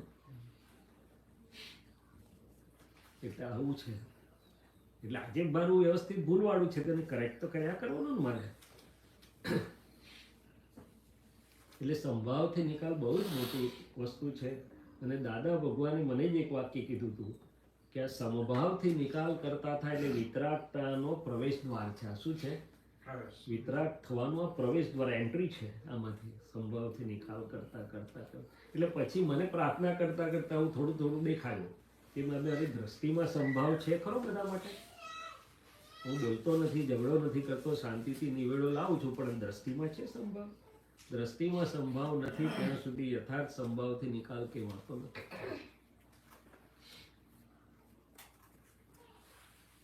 એટલે મહાત્માઓ માટે પણ બધું બહુ આગળ, તો આપણે ઘણા શિખર બધા આગળ છે, એટલે એટલો આનંદ બી ખુલ્લો થતો જશે. શું થતું જશે? એટલો આનંદ પણ ખુલ્લો થતો જશે. હવે શુદ્ધાત્માનો ચોપડો આપણે બધા ભરીએ જ છે ને. શુદ્ધાત્માનો ચોપડો તો સવારે વિધિ કરીએ છીએ, ચરણ વિધિ કરીએ છીએ, આ કરીએ છીએ, પણ દાદા ભગવાન એવું કહે છે કે વાત સાચી, પણ તમારો કેટલો સમય નકામો જાય છે ઉપયોગ વગરનો, શુદ્ધ ઉપયોગ વગરનો. જેટલો સમય શુદ્ધ ઉપયોગ વગરનો ગયો, હવે આપણા મોટા ભાગના પાસે તો ઘણા બધા તો ફાઇલોથી પરવારી ગયા છે. સિનિયર સિટીઝનો રિટાયર્ડ છે ને,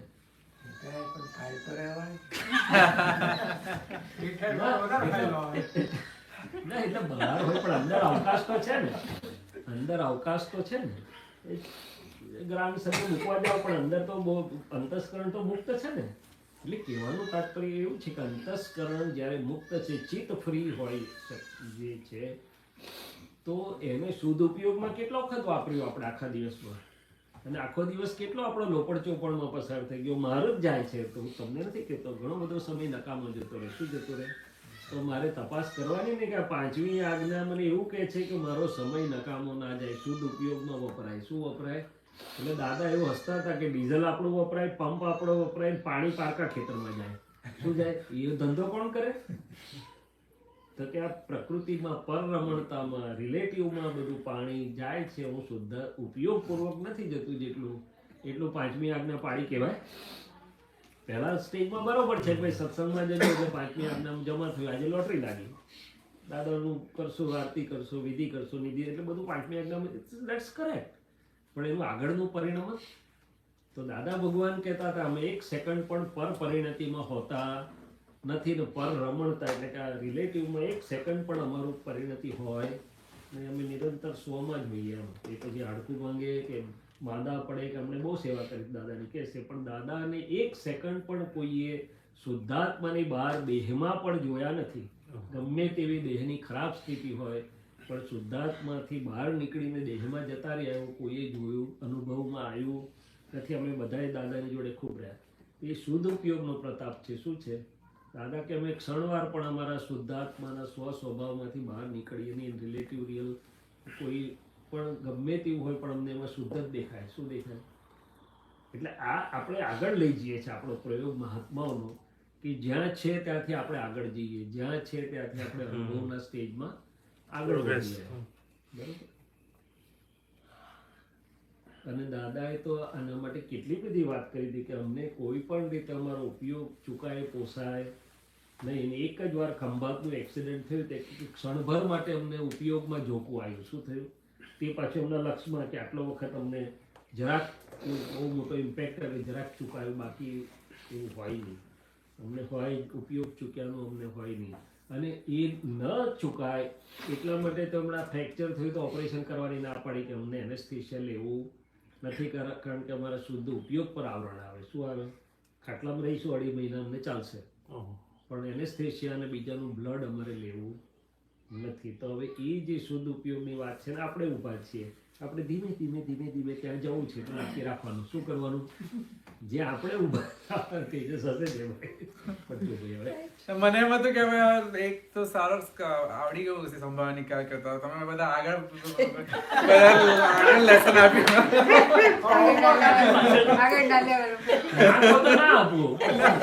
હવે મારો એક ક્વેશ્ચન હતો કે આગળ કેતે જઈએ, કે આખો દી વખત શુદ્ધ ઉપયોગ રહે, આખો દી શુદ્ધાત્માનો અનુભવ રહે, એવું કેવી રીતે થશે એમ કે? એટલે આન્સર આવ્યો ગોઠવણીથી થાય ને ભેદ વિજ્ઞાન. એટલે આપણે ભેદ વિજ્ઞાનની વાત કરતા. તમે બહુ વાત શિકાગોમાં અમારે ઘણી વાત થઈ કે સવારથી સાંજ સુધી આ પ્રકૃતિના ભાગમાં જે આવે છે તે ભેદ વિજ્ઞાનના આટલા બધા વાક્યો કેમ બોલવા પડે? દાદા એક જ વાક્ય બોલ્યા, હું શુદ્ધાત્મા છું, ના થઈ જાય ધવલભાઈ? આટલા બધા 30-40 વાક્ય બોલ્યા જુદા જુદા, મન વચન કાયાના લેપાયમાન ભાવમાં નિર્લેપે હું શુદ્ધાત્મા છું, એની સંગી ક્રિયામાં અસંગી હું શુદ્ધ, કે બધું જુદું જુદું કેમ બોલ્યા? એટલે મને સમજાવ્યું કે આખો દિવસ આના જે જુદા જુદા પરિણામ ઊભા થાય છે એમાં એક જ જાતનું નહીં કામ લાગે, મારે જુદું જુદું વાપરવું પડે. શું વાપરવું પડે? જ્યાં જે જરૂરી છે વાપરવું પડે. હવે કંઈ વધઘટ થયું, કોઈ માન આપ્યું તો માન ઊંચું નીચું થાય, કોઈ ના આપ્યું તો તરત મને યાદ આવે ને કે વધઘટ થનારા છે, હું અવધઘટ થનારા શુદ્ધાત્મા છું. છૂટું પડી જાય કે ના પડી જાય? ક્રોધ માન માયા લોભ એ ગુરુ લઘુ સ્વભાવના છે, હું અગુરુ લઘુ સ્વભાવ વાળો શુદ્ધાત્મા છું. મન હેરાન કરતું હોય ને બધું અંદર ચાલતી હોય ભૂતાવળ, તો તરત ખબર પડે ને કે લેપાયમાન ભાવમાં તદ્દન નિર્લેપ હું શુદ્ધાત્મા છું, એ વિચારી છું, નિર્વિચારી હું શુદ્ધાત્મા છું. તો કે આ વાપરશો એટલે તરત શુદ્ધાત્માનો અનુભવ વધતો જશે. શું વધતો જશે? એટલે આ ભેદ વિજ્ઞાનના વાક્યો વપરાય, શુદ્ધ ઉપયોગ વપરાય, અને બિલીવ મી વ્યવહાર સુંદર રીતે ચાલ્યા કરશે. શું કર્યા કરશે? વ્યવહારમાં જરાય ખોટ જાય નહીં, ઉલટું સારું થશે. એટલે અત્યારે તો વ્યવહારનો બોજો લાગે છે, થાક લાગે એટલે એનો ઉપાય શોધવો પડે. શું કરવું પડે? પણ આ ઓટોમેટિક ચાર્જિંગ છે. અત્યારે મને જુએ ને એટલે આ લોકો પૂછે કે આજે તમને આરામ મળ્યો? તમે કોઈ સંજોગ જુદા હતા આજે? તો કે સારું બરાબર. મેં કોઈ હમણાં ઉડી જશે બધું. ચાલુ થવું જોઈએ, અંદર પ્લગ ઇન થયું શુદ્ધાત્મામાં, એટલે કે તમને કોઈને ખબર નહીં પડે કે કશું આજે આરામ મળ્યો છે કે નથી મળ્યો. એટલે કે આ વિજ્ઞાનનો પ્રભાવ એવો છે. શુદ્ધાત્મામાં રહ્યા તો ચાલ્યું બધું. આ તો એની મેળે ચાલશે. એ કહે છે લઈને જ આવ્યા છો. એટલે વિતરાગોની આમ પદ્માસન વાળેલી મૂર્તિ શું સૂચવે છે? તો કે રિલેટિવ બધું લઈને જ આવ્યા છો. ઉકલતી ફિલ્મ છે, બહાર રાખવાની જરૂર નથી. ખાલી તમે શુદ્ધાત્મામાં રહો અને આને સહજ ભાવે વ્યવસ્થિતને કામ કરવા દો. કે છે શું કરવા દો? આ જેમ જેમ સમજાશે એમ એમ બહુ આનંદપૂર્વક આગળના સ્ટેશનો બધા ખુલ્લા થતા જશે. એ સ્ટેશન દાદા ભગવાન જ્યાં બેઠા છે ત્યાંની નજીક તો પહોંચે. તો દાદાએ કહ્યું ને અમારું તો એટલું બધું સુખ વર્તે છે કે અમારી હાજરીથી જ બધાને સુખ થઈ જાય. શું થઈ જાય? તો આપણી અંદર પણ એવા જ દાદા ભગવાન છે. તો ધીમે ધીમે વધે તો ખરું ને. એટલે આવું છે. કેટલા વાગ્યા છે મને જરા કહેજો. 8:10 આપવાના માટે પૂછું છું, તમારું એન્ડ લાવવા માટે. સત્સંગ પૂરો નહીં, એને લાગે સત્સંગ તમે કહેશો તારે પૂરો થશે. આપણે ટાઈમથી બંધાયેલા નથી, ઘડિયાળથી બી બંધાયેલા નથી, પણ આ અમારી ઇન્ટરનલ અન્ડરસ્ટેન્ડિંગ છે. મારો ફોન ત્યાં છે એટલે મને ટાઈમ ખબર પડતો નથી, એટલે ભેગું. એનો વાંધો નથી, આપણે કોઈ વસ્તુનો વાંધો નથી. આપણે બધામાં દાદા ભગવાન જ પ્રકાશવાન છે. એટલે અમારે એવું કશું છે, અમે તો દાદા જ બધાની અંદરથી કામ કરે છે. બધાની આ બુકે ક્યારે થાય? જુદા જુદા ફૂલ હોય તો બુકે થાય ને. એટલે દરેકની પ્રાકૃતિક સુવાસ જુદી જુદી છે. શું છે? સિદ્ધાંત સરખો જ છે. અમે તો અત્યાર સુધી સંભાવે નિકાલ એટલે સામેવાળા દુઃખ ના થાય એટલું એ બરાબર તમારી વાત. એ પણ બહુ મોટું એચિવમેન્ટ છે, ખોટું નથી. પણ હવે આપણે આગળ જઈએ છીએ તો મને જ દેખાય છે કે ડિસ્ક્રિમિનેટરી વિઝન છે. શું છે? એક સરળ છે, ડાયો લાગે છે આપણને, તેના માટે મારી જુદી વિઝન છે. અને એકને મારે માંડ નિકાલ કરું છું તેના માટે મારી વિઝન જુદી રહે છે. પણ ભગવાનની વિઝન સરખી છે બધા માટે, સમભાવથી છે. શું છે? અને તો પછી યથાર્થ, કારણ કે છેલ્લે છે ને આ ફાઇલનો સંભાવથી નિકાલ કરવાનો છે. આ બધી બહારની ફાઇલોનો સંભાવથી નિકાલ કરતા કરતા સૌથી મોટી ફાઇલ કઈ? તો કે ફાઇલ 1. હવે ફાઇલ 1 નો સંભાવથી નિકાલ કેવી રીતે કરવાનો? તો કે આ બધું કે છે ગાંઠો બધી તો જોવાની નિકાલ, પણ ફાઇલ એકની અંદર જે બાકી રહ્યું આ દાખલો દ્રષ્ટિનો સંભાવ નથી તો મારે સંભાવથી નિકાલ કરવાનો, એની અંદર અભિપ્રાય છે તે જોઈને એનો સંભાવથી નિકાલ કરવાનો, નોંધ છે. ટૂંકમાં ફાઇલ એક જ્યારે સંભાવથી નિકાલ એટલે ચોખ્ખી થઈ જશે. દાદા ભગવાનનું સ્ટેજ કયું હતું તો કે નિર્ગ્રંથ. નિર્ગ્રંથ એટલે કે અભિપ્રાય નહીં, ગાંઠ નહીં, નોંધ નહીં, કશું જ નહીં, મુક્ત બધી રીતે અંદરથી પણ. એટલે ફાઇલ છેલ્લે ફાઇલ એક પર આવે છે, બધું શું આવે છે એટલે ફાઇલ એકની અંદર હું જોઉં છું તો આજની તારીખમાં પણ મને બધે દ્રષ્ટિમાં સંભાવ હજી નથી આવ્યો. શું આવ્યું છે તો મારે લાવવાનું ને, એની પર કામ તો કરવાનું ને. અને મેં આ મૂક્યું ત્યારે મને દેખાયું બીજલબેન કે આ લઈને આવી છે પ્રકૃતિ. કોઈ ગમે તેટલું ઊંધું કરે તેની માટે સોફ્ટ દ્રષ્ટિ રહે, અને કોઈ ગમે એટલું હવળું કરે તો એ હાર્ડ જ દ્રષ્ટિ રહે. બરોબર હશે કે નહીં? બરોબર. તો કે એવું હું જુદી જુદી દ્રષ્ટિ લાવ્યો છું બધા સાથે. વ્યવહાર તો બહુ જાડો છે પણ અંદર દ્રષ્ટિ હું જુદી જુદી લાવ્યો છું બધી ફાઇલ જોડે. હવે જે રૂડાનું બંધ કહી એની ના નહીં, પણ એ મારે ચોખ્ખી કરીને સમભાવ થશે જ્યારે દ્રષ્ટિમાં, ત્યારે હું છૂટ્યો. શું થશે? ત્યારે અંદરથી વિતરાગ થવા માંડે. શું થવા માંડે? દાદા ભગવાન બધા સાથે વિતરાગ હતા. શુદ્ધ પ્રેમ હતો પણ અંદર વિતરાગ હતા. શું હતા? દ્રષ્ટિમાં અંદર રિલેટિવ દ્રષ્ટિ, આ પ્રકૃતિની જે દ્રષ્ટિ છે, ડિસ્ચાર્જ દ્રષ્ટિ છે કે જે ઊભી થાય છે, એમાં સંભાવ થતો જાય. કોઈ મને ફેવરેબલ હોય, કામ કરતો હોય, કોઈ બિલકુલ મારી પાસે કરાવતો હોય, બંને બને. પણ બંનેમાં મને સંભાવ વર્તે કે ના ભાઈ આ હિસાબ ચૂકવાઈ રહ્યા છે, ગણતરી જ નહીં. ત્યારે કામ થાય. શું થાય? ત્યારે આગળ વધ્યા. તમને કેમ લાગે છે વાત બરોબર હશે? પાર્શ્વનાથ ભગવાનનું ઉત્કૃષ્ટ ઉદાહરણ છે. પેલો ખૂબ મદદ કરે છે, પેલો ખૂબ હેરાન કરે છે, પણ દ્રષ્ટિમાં પણ બે ફેર નથી. એને દ્રષ્ટિમાં ફેર નથી, અંદરથી પણ ફેર નથી. એટલે આપણી યાત્રા ત્યાં બીજે દિવસ જાય એમ. હવે ક્યારે જાય તો કે વિજ્ઞાન મને વર્તતું જાય. રિલેટિવ રિયલ તો વર્તે કે ભાઈ આ પૂતગલની સ્પર્શના છે, બીજું કંઈ છે નહીં.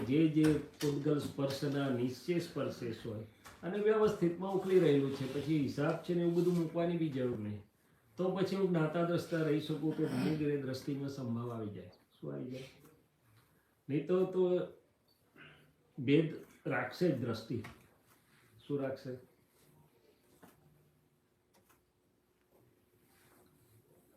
એટલે આપણે પુરુષાર્થની વાત કરીને તો પુરુષાર્થમાં બધાય પગથિયા છે.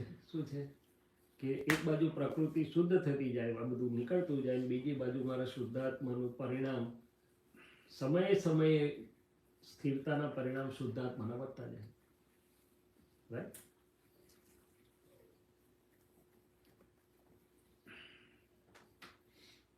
અને આના માટે અવકાશે દાદા ભગવાનને પ્રાર્થના કરી બેસવું પડે કે હે દાદા ભગવાન, મને આ આપના અંતરાશય મુજબ આ જોવાની શક્તિ આપો, આ જોવાની શક્તિ આપો, આ જોવાની શક્તિ આપો. મને આવી રીતે અંદરથી થોડું થોડું દેખાયું છે. દાદાને પ્રાર્થના કર્યા પછી ચોપડીમાં લખેલું નથી આ વસ્તુ, વાંચવામાં નથી આવ્યું, પણ અંદરથી દાદા બોલે ને નવું જ છે. ના અંદરથી દાદા બોલે. વાત તો સનાતન છે કે નવી એટલે એવી, પણ અંદર ચોપડીમાં લખેલી નથી આ. ચાલો, જય સચ્ચિદાનંદ. કેશવાનંદજીની માણીએ આપણે. કેશવાનંદજી આગળ ચલાવો. જય સચ્ચિદાનંદ.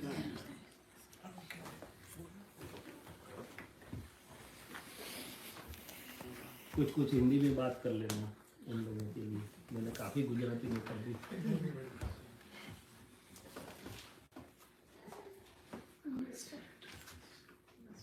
और आप लोगों के लिए मैं एक बात बोल सकता हूँ, इनके लिए, आपके लिए, यदि आपकी तीव्र भावना है, दो चार ऐसे हो गए तो भेद विज्ञान का मैं खुद कौन हो जानने का प्रयोग हो सकता है. समय है अपने पास. आपकी कितनी भावना और तैयारी है उसके ऊपर ये आधारित है. ठीक है? ये आपको सीक्रेट बता दिया मैंने. फिर आपके ऊपर है, ये है, आप है, जो भी है. चलिए. जय सच्चिदानंद. डॉक्टर शैलेश आनंद जी ने બહુ સારી વાત કરી કે આ ફાઇલનો સંભાવે નિકાલ એટલે એક્ઝેક્ટલી એને બહુ સમજવું પડે. નોર્મલી આપણે લાગે કે આપણે આપણા જે અંદર ભાવ હતા એ પ્રમાણે સામેવાળા એક્સેપ્ટ થઈ ગયું અને એમને કંઈ સમાધાન થઈ ગયું એવું લાગતું હોય છે, પણ ઘણી વખતે અંદર સમાધાન થતા નથી. તો ત્યાં સુધી શું થાય કે હજુ ફાઇલ પેન્ડિંગ રહી છે. એટલે ફાઇલ પેન્ડિંગ રહી એટલે તમારે એમના પછી ત્યાંથી એના જે ભાવ છે આપણે અસર કર્યા. તમને આમ નોર્મલી લાગતું હોય કે ભાઈ ફાઇલનો નિકાલ થઈ ગયો, પણ ખરી રીતે ફાઇલનો કેવી રીતે નિકાલ કરવું પડે એ અમારા ઘરમાં મેં એક એક્ઝામ્પલ બનેલું. અમે આ બધા 8 ભાઈ બહેન છે, બહુ મોટું પરિવાર, 30-35 જણાનું પરિવાર એક જ ઘરમાં રહે તો બાપુજીની ખૂબ ભાવના કે અમે બધા જોડે જ રહીએ, એક જ ઘરમાં રહીએ. હવે એટલું મોટું બંગલો બનાવી દીધો કે 4-5 બેડરૂમ બનાવી દીધા તો 2-2 ભાઈઓ કરીને મૂકતા ગયા. પછી જેના લગ્ન થાય પછી એને આખું રૂમ આપી દે, પછી બીજા રૂમમાં મોકલી આપે. પણ બહુ વ્યવસ્થિત રીતે પ્લાનિંગ કરતા હતા કે કોઈનું દુઃખ ના થાય, બધાનો વ્યવહાર સારી રીતે ચાલે. આમ કરતા કરતા મારા ફાધરે એક ફેક્ટરી નાખી. એ ફેક્ટરીમાંથી 8 જણાનું આખું પરિવાર ચાલતું હતું, ઘર બાર બધું ચાલતું હતું. પણ આટલું મોટું ઘર બાર અંદર વન રૂફ ચલાવવું આ કાળમાં બહુ ભારે કહેવાય, એક આશ્ચર્ય કહેવાય. હું તો એવું કહું છું દાદા કે આ વિજ્ઞાનનું આશ્ચર્ય છે, પણ આ વિજ્ઞાનનું આશ્ચર્ય એવું છે કે આટલા મોટા ઘરમાં આટલા બધા મેમ્બર, પછી 7 ભાઈઓના લગ્ન થયા, પછી એમની વાઈફ, પછી એમના બાળકો, કેટલા વર્ષો સુધી અમે અંદર વન રૂફ રહેતા હતા. જ્યાં સુધી જ્ઞાન નહોતું ત્યાં સુધી આ ઘરમાં રહેવું બધાને એક બહુ મોટી પઝલ હતી, જબરજસ્ત પઝલ હતી. કોઈને બાથરૂમ ના મળે નાહવા માટે, કોઈને ઓફિસમાં જવું હોય તો એને ટેન્શન થયા કરે, કોઈને સ્કૂલ જવાનું હોય તો એ બુમાબુમ કરે. પણ જેમ તેમ કરીને ગાડીને ધકેલતા હતા, કારણ કે બાપુજીની ભાવના હતી કે આપણે ઘરે જોડે જ રહેવાનું છે. આમ કરતા કરતા બાપુજી એક ફેક્ટરી નાખી. એ ફેક્ટરીમાં અમે બધા 8 ને ડાયરેક્ટર બનાવ્યા. ડાયરેક્ટર બનાવ્યા પછી એઝ પર ધ રૂલ બધાને સેલરી નક્કી કરવી પડે. તો સેલરી નક્કી કરવામાં આવી તો બધા ભાઈઓએ ઘર માટે બહુ મહેનત કરેલી રાઈટ ફ્રોમ બિગનિંગ. સૌથી મોટા ભાઈ હતા તે વખતે અમે કન્સ્ટ્રક્શનનું કામ કરતા હતા, તો એ કન્સ્ટ્રક્શનમાં દિવસ રાત એ બાપુજી જોડે જોડતા હતા, કારણ કે ફર્સ્ટ સન હતા. તો એના માથા પર બહુ મહેનત આવી. તો એટલી મહેનત આવી તો ઘણી વખતે બોલતા બોલતા કહી દીધે અમારા ઘરમાં બધા ગોરા, ખાલી આ એક જ કાળા થઈ ગયેલા, કારણ કે ગરમીમાં ચાલુ પડે ને. તો કન્સ્ટ્રક્શન લાઈનમાં 100 કિલોમીટર સુધી પેલી પાઇપલાઇન નાખવી પડે. તમને પેલા વોટર પાઇપલાઇન નાખવી પડે. ગાંધીનગરમાં જે ડેવલપમેન્ટ કરીને મારા બાપુજી એ 2 ભાઈને ત્યાં બહુ ડેવલપ કર્યું કામ કન્સ્ટ્રક્શનમાં. તો ઘણી વખતે કઈ ચીજ વાતચીત આવે ને તે જો હું કેવો કાળો થઈ ગયો છું, આ બધા જુઓ કે હા બરોબર છે, પણ તું પહેલો આવે તો હવે હું શું કરું? છૂટકો જ નથી, કારણ કે તારે જ મને હેલ્પ કરવાની હતી. તો આમ એને બધું ગ્રજીસ રહ્યા કરે અને નિરંતર એવું રહ્યા કરે કે મેં ઘર માટે જેવી રીતે તમે મહેનત કરી છે એટલી મેં બી આ ઘરના પાલન પોષણ કરવામાં મહેનત કરેલી છે. મારો બી બહુ એટલું જ ભાગ છે. એમને આવું રહ્યા કરે. તો જ્યારે as a chairman of the company એ બેઠા અને અનાઉન્સ કર્યું કે now we all are the directors and my father is the chairman. તો એ રીતે એને સૌથી પહેલા હવે 8 ઘર થઈ ગયા. તો બધાના ઘરમાં તો બધા ભાઈ છોકરાઓ તો કંઈ સેલરી નક્કી કરવી પડે ને, નહીં તો બધા તૈયાર થઈ ગયા કે અમારે તો અહીંયાથી હવે એકલા જ રહેવું છે. જે રીતે કંપની નાખી તો સૌથી બીજા ભાવ ઊભા થઈ ગયા. તો બાપુજી કહે step by step we go. તો every step we use to go to દાદા આ બધી પઝલ થઈ છે, હવે શું કરીએ? તો સૌથી પહેલી મોટી પઝલ થઈ. બાપુજીએ શું પ્લાન કરી કે બધા 8 ભાઈઓને છે ને એક જ સેલરી નક્કી કરી આપી, you all will get 25,000 rupees per month.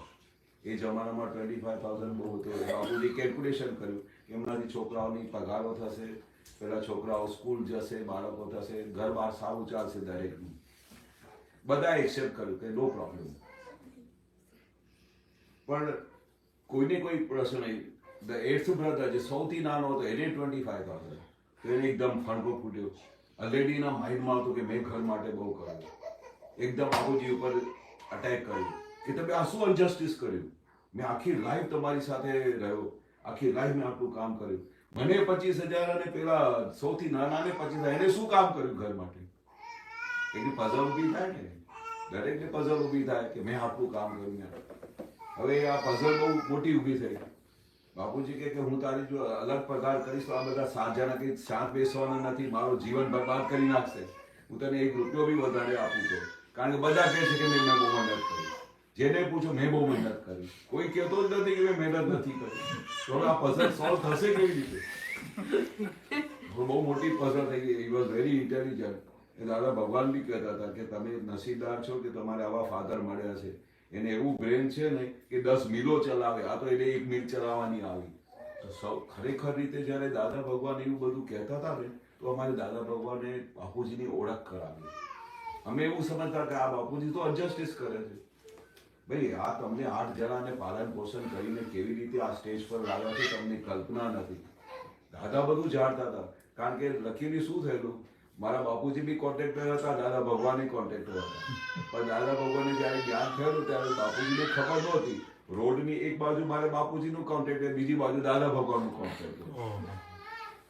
પણ બાપુજી શું કહેતા હતા કે હું એવી રીતે જાણતો હતો કે he is a very godly person, પણ અમને ખબર નહીં પડી. એટલું ખબર હતું કે એના વ્યવહારમાંથી કન્સ્ટ્રક્શન લાઈનમાં શું હોય કે આ બાજુ કામ ચાલતું હોય તો એમ પટેલ સાહેબની જે કંપનીથી દાદા ભગવાન એમને કશું બધા માણસોને શું જરૂર પડે તો મારા બાપુજી પાસે આવે તો એ સામાન લઈ જાય, એકબીજાને હેલ્પ કરતા હતા. અને બાપુજીની જરૂર પડે તો એ પટેલ દાદા ભગવાન પાસેથી સામાન લઈ આવતા હતા. આમ ચાલતું હતું એકબીજે. પણ કોઈ દિવસે બી અથડામણ થઈ નહીં, કોઈ દિવસે કઈ બોલાચાલી થઈ નહીં. અને આમ ગોડલી કેવી રીતે બેઠા હોય એવી રીતે વાત કરે, પણ ઓળખાણ પડી નહીં. તે પછી એક દિવસ જયારે અચાનક આ બધું કનેક્શન થયું મારા મોટા ભાઈના નિમિત્તે, કારણ કે એને આખો દિવસ શોધખોળ હતી કે મને કોઈ એવા પુરુષ મળી જાય જેથી કરીને મને આ મારા સવાલોનો, મારા પ્રશ્નોનો જવાબ આપે. કેમ આવી રીતે અનજસ્ટિસ થાય છે, કેમ આવું થાય છે? તો દાદા ભગવાન પાસે એને બધા સોલ્યુશન તો મળી ગયા, પણ પેલું મન હોય ને, મન એ પછી બુઆબુ કર્યા વગર રહે નહીં, આખો દિવસ જસ્ટિસ શોધ્યા કરે. તે જ્યારે જેવી રીતે આ 25,000 રૂપીસની સેલેરીની અનાઉન્સમેન્ટ થઈ, મારા મોટા ભાઈની હાલત ખરાબ થઈ ગઈ. એને ચેન જ ના પડે. પછી બાપુજી સાથે બહુ આર્ગ્યુમેન્ટ્સ થયા, પણ એમની બાપુજી માટે બહુ જબરજસ્ત ભારે ફાઇલ ઊભી થઈ. જે તમે કહ્યું ને કે ફાઇલનો સંભાવથી નિકાલ, આજે દાદા ભગવાન ના હોત ને અને આ કનેક્શન ના મળ્યું હોત ને તો મને નથી લાગતો કે 7 જન્મ સુધી બી એનું સોલ્યુશન આવત. એટલો ભારે હિસાબ પડી ગયો ફાઇલ. કારણ કે એમને બધું એક જ વસ્તુ દેખાય કે મેં મહેનત કરી છે પણ બાપુજી અનજસ્ટિસ કર્યું મારી સાથે. અને એક વખત આ ઘૂસી જાય ને માઇન્ડમાં તો કાઢવું બહુ મુશ્કેલ પડી જાય. દાદા બધું જાણતા હતા. આ પ્રશ્ન ઊભું થયો પણ આનું સોલ્યુશન આવે નહીં. અમે તો બધા કામ પર લાગી ગયા. અમારા માટે 25,000 ઇનફ, કોઈ પ્રોબ્લેમ નહીં. હવે તો બાપુજી જે કહો તમે કરવા કે બેગ લઈને નીકળ્યા બોમ્બે માર્કેટિંગ કરવા. ફર્સ્ટ ટાઈમ નવું પ્રોડક્ટ નાખેલું, બહુ મહેનત કરવી પડી, પણ બધા ખુશ હતા. 25,000 અમારા બહુ ખુશ થઈ ગયા, નાનો હોય કે મોટો હોય. બાપુજી બહુ સમજાવે કે તું વિચાર તો કર, તું જ્યારે સવારે થેલી લઈને માર્કેટમાં જઈશ તો તને શાક જે તું લેવા જઈશ તને મોંઘું મળશે અને પેલા મારો 8મો છોકરો તેને સસ્તું મળશે. તું વિચાર તો કર. આવા બધા લોજિક્સ બતાવે, પણ એ લોજિક સમજવા માટે તૈયાર નહીં. મેં કેટલી મહેનત કરી છે, મેં શું કર્યું છે, તમે વિચાર તો કરો. મેં તમારી સાથે મારો બી ભાગ છે. એઝ અ ફાધર તમે કામ કરો છો. I am a second father to take care of so many children. પણ બાપુજી કાયમ જસ્ટિસ કરતા હતા. અને એ કે હું આ વસ્તુ આવી રીતે કરી ના શકું, પાર્શિયાલિટી. દરેક વસ્તુ જેટલી મોંઘવારી તારા માટે છે એટલી એમના માટે છે. તું પણ સારી રીતે 25,000માં ઘર ચલાવી શકે છે, આ બી ચલાવી શકે છે, કોઈ પ્રોબ્લેમ નથી. ખાલી તું ખોટી આ અણસમજણ ઊભી કરી રહ્યો છે. પણ એમને શું થયું, બાપુજી સાથે વેર થઈ ગયો. હવે વેર થઈ ગયું, દાદાને બધી ખબર પડી કે આ બધું મોટું ભારે હિસાબ થઈ ગયું છે એમની સાથે. અને દાદા કોઈ દિવસે છે ને ડાયરેક્ટલી કોઈને કહેતા નહોતા. સત્સંગમાં આમ જનરલી વાત કરે, અને જનરલી વાત કરે ને તો અમને તરત જ ખબર પડી જાય કે દાદા મારા માટે કહે છે. તો આ ક્યારે ખબર પડી કે તરત જ દાદા કઈ વાક્ય બોલે જગત માટે, પણ એમને શું લાગે કે અમને કહ્યું. તો આવી બધી મૂંઝવણ ચાલતી હતી. એક દિવસ દાદા પાસે અમે ગયા અને દાદાને કહ્યું દાદા આવી બહુ મોટી પઝલ થઈ ગઈ છે, અમારા ઘરમાં કોઈ સમાધાન જ થતું નથી. આટલી મોટી લિમિટેડ કંપની નાખી છે અને અહીંયા આ વાત અટકી ગઈ છે. અને કોઈ પણ ઓબ્સ્ટિકલ હોય ને, એક વસ્તુ બી ઓબ્સ્ટિકલ ઊભી થાય ને તો ગાડી આગળ ચાલે નહીં, કારણ કે એકબીજાના પરમાણુ અસર કરે. બરાબર, બીજાને સેટિસ્ફેક્શન હોય પણ ભાઈને સેટિસ્ફેક્શન ના હોય તો અમને બધાને મોઢા પરથી જ ખબર પડે કે ભાઈ બહુ નારાજ છે, એટલે અમને કામ કરવાની મજા ના આવે. તો ઇનડાયરેક્ટલી પછી આ વાત એટલી આગળ જતી રહી કે ભાઈને એવું થઈ ગયું કે સારું આ મારે તો ઘરમાં રહેવું જ નથી, મારે છૂટા કરી આપો, તમારે જે ફેક્ટરી ચલાવી તો તમે ચલાવો, મારે અલગ ફેક્ટરી કરી આપો. બહુ જીદ કરી બાપુજી સાથે. આમ કરતા કરતા બહુ આગળ વાત જતી રહી. પછી છેવટે બાપુજી અમને અલગ ફેક્ટરી બી કરી આપી. એ ફેક્ટરી બરોબર નહીં ચાલી, ફરી પાછા અમારી કંપની સાથે જોઈન થયા. કેટલા બધા એપિસોડ છે, આખી રાત પૂરી થઈ જાય. પણ એમાંથી બાયપાસ કરીને એક વસ્તુ પર આવું છું કે દાદાએ કેવી રીતે આખી સાયન્સને આ ફાઇલનો નિકાલ કરવા માટેનું એક બહુ મોટો પ્રયાસ કર્યો. સૌથી પહેલા તો દાદા કોઈને કહે ને તો એને તો બહુ જબરજસ્ત પ્રેમ આપતા હતા, કંઈ પણ વસ્તુ. કારણ કે અમારે બધું દાદા પર એવું વિશ્વાસ થઈ ગયેલો કે દાદા જે બોલે ને કે હમણાં કે ત્રીજા મારાથી કૂદકો મારતા હમણાં જ કૂદકો મારી દઉં, એવી હતી અમારે દાદાની સમર્પણ. અને દાદાને એમ ખબર કે એ એક વાક્ય બી બોલે તો આપણે બધું ફોલો કરીએ, ઓન ધ સ્પોટ ફોલો કરીએ, વિચાર બી ના કરીએ. તો આ વેર એટલું બધું વધી ગયું કે પછી ફેક્ટરી અલગ કરી, આમ કર્યું, પણ ક્યાંય એમને ચેન ના પડ્યું. પણ વેર બંધાઈ ગયો બાપુજી સાથે કે બાપુજીને લીધે મારી લાઈફ આ થઈ ગઈ. હવે સાયન્ટિફિક સર્કલનો એવિડન્સ જો તો કેટલું બધું એકબીજાની સાથે હિસાબ છે. કયા કારણથી 8 ભાઈઓમાંથી એક ટોપ પર જતું રહે, એક હજુ ત્યાં જ છે. આટલી બધી ફેક્ટરીમાં બધાએ અલગ અલગ ફેક્ટરીઓ કરી, કોઈએ 4 જણાએ રિટાયર કરી દીધું, આપણે દાદામાં થઈને કામ કરે છે. એટલે બધાની આખી સાયન્સ જોવા જાઓ તો it is entirely different. We started with the same level, પણ રિઝલ્ટ શું આવે. તો એક દિવસ શું થયું, આમ સત્સંગમાં બેઠા હતા અને દાદાને તો આરપાર દેખાય. તમે અહીંયા બેઠા હો ને દાદા કે અમે આખું અંતસ્કરણ વાંચી શકીએ, અમે ઉપયોગ ના નાખીએ, પણ અમને બધું દેખાય અંદર શું ચાલી રહ્યું છે. તમારા ભારે પડમાં હોય, તમારે બહુ અંદર ખાને બહુ તકલીફો થતી હોય તો દાદાને આરપાર દેખાય. દાદા કહ્યું હવે આનું તો સમાધાન કરવું પડશે. આ બધા બાકીના છોકરાઓનું બધું સમાધાન છે, કોઈની ક્વેશ્ચન નથી, પણ આ ફાધર અને સન 2 જણાનું જે ભારે હિસાબ છે એ બહુ ભારે હિસાબ. આગળ જશે તો ખબર નહીં શું થશે. દાદાને બધું દેખાયું. તો જે જે તમે સામે બેઠા છો ને તો સામેથી દાદા કહો અહીંયા એક વાત કરવી છે. તો બાજુમાં આવીને બેસાડ્યા એમને, અને બેસાડતાની સાથે પ્રશ્ન પૂછ્યું. ઘણી આવું કોઈ દિવસે કરતા નથી. નોર્મલી દાદા એવું કે ભાઈ આ રીતે કરજે, અને પૂછ્યું કે હું તને એક વાત કરું તો કરીશ? હા દાદા.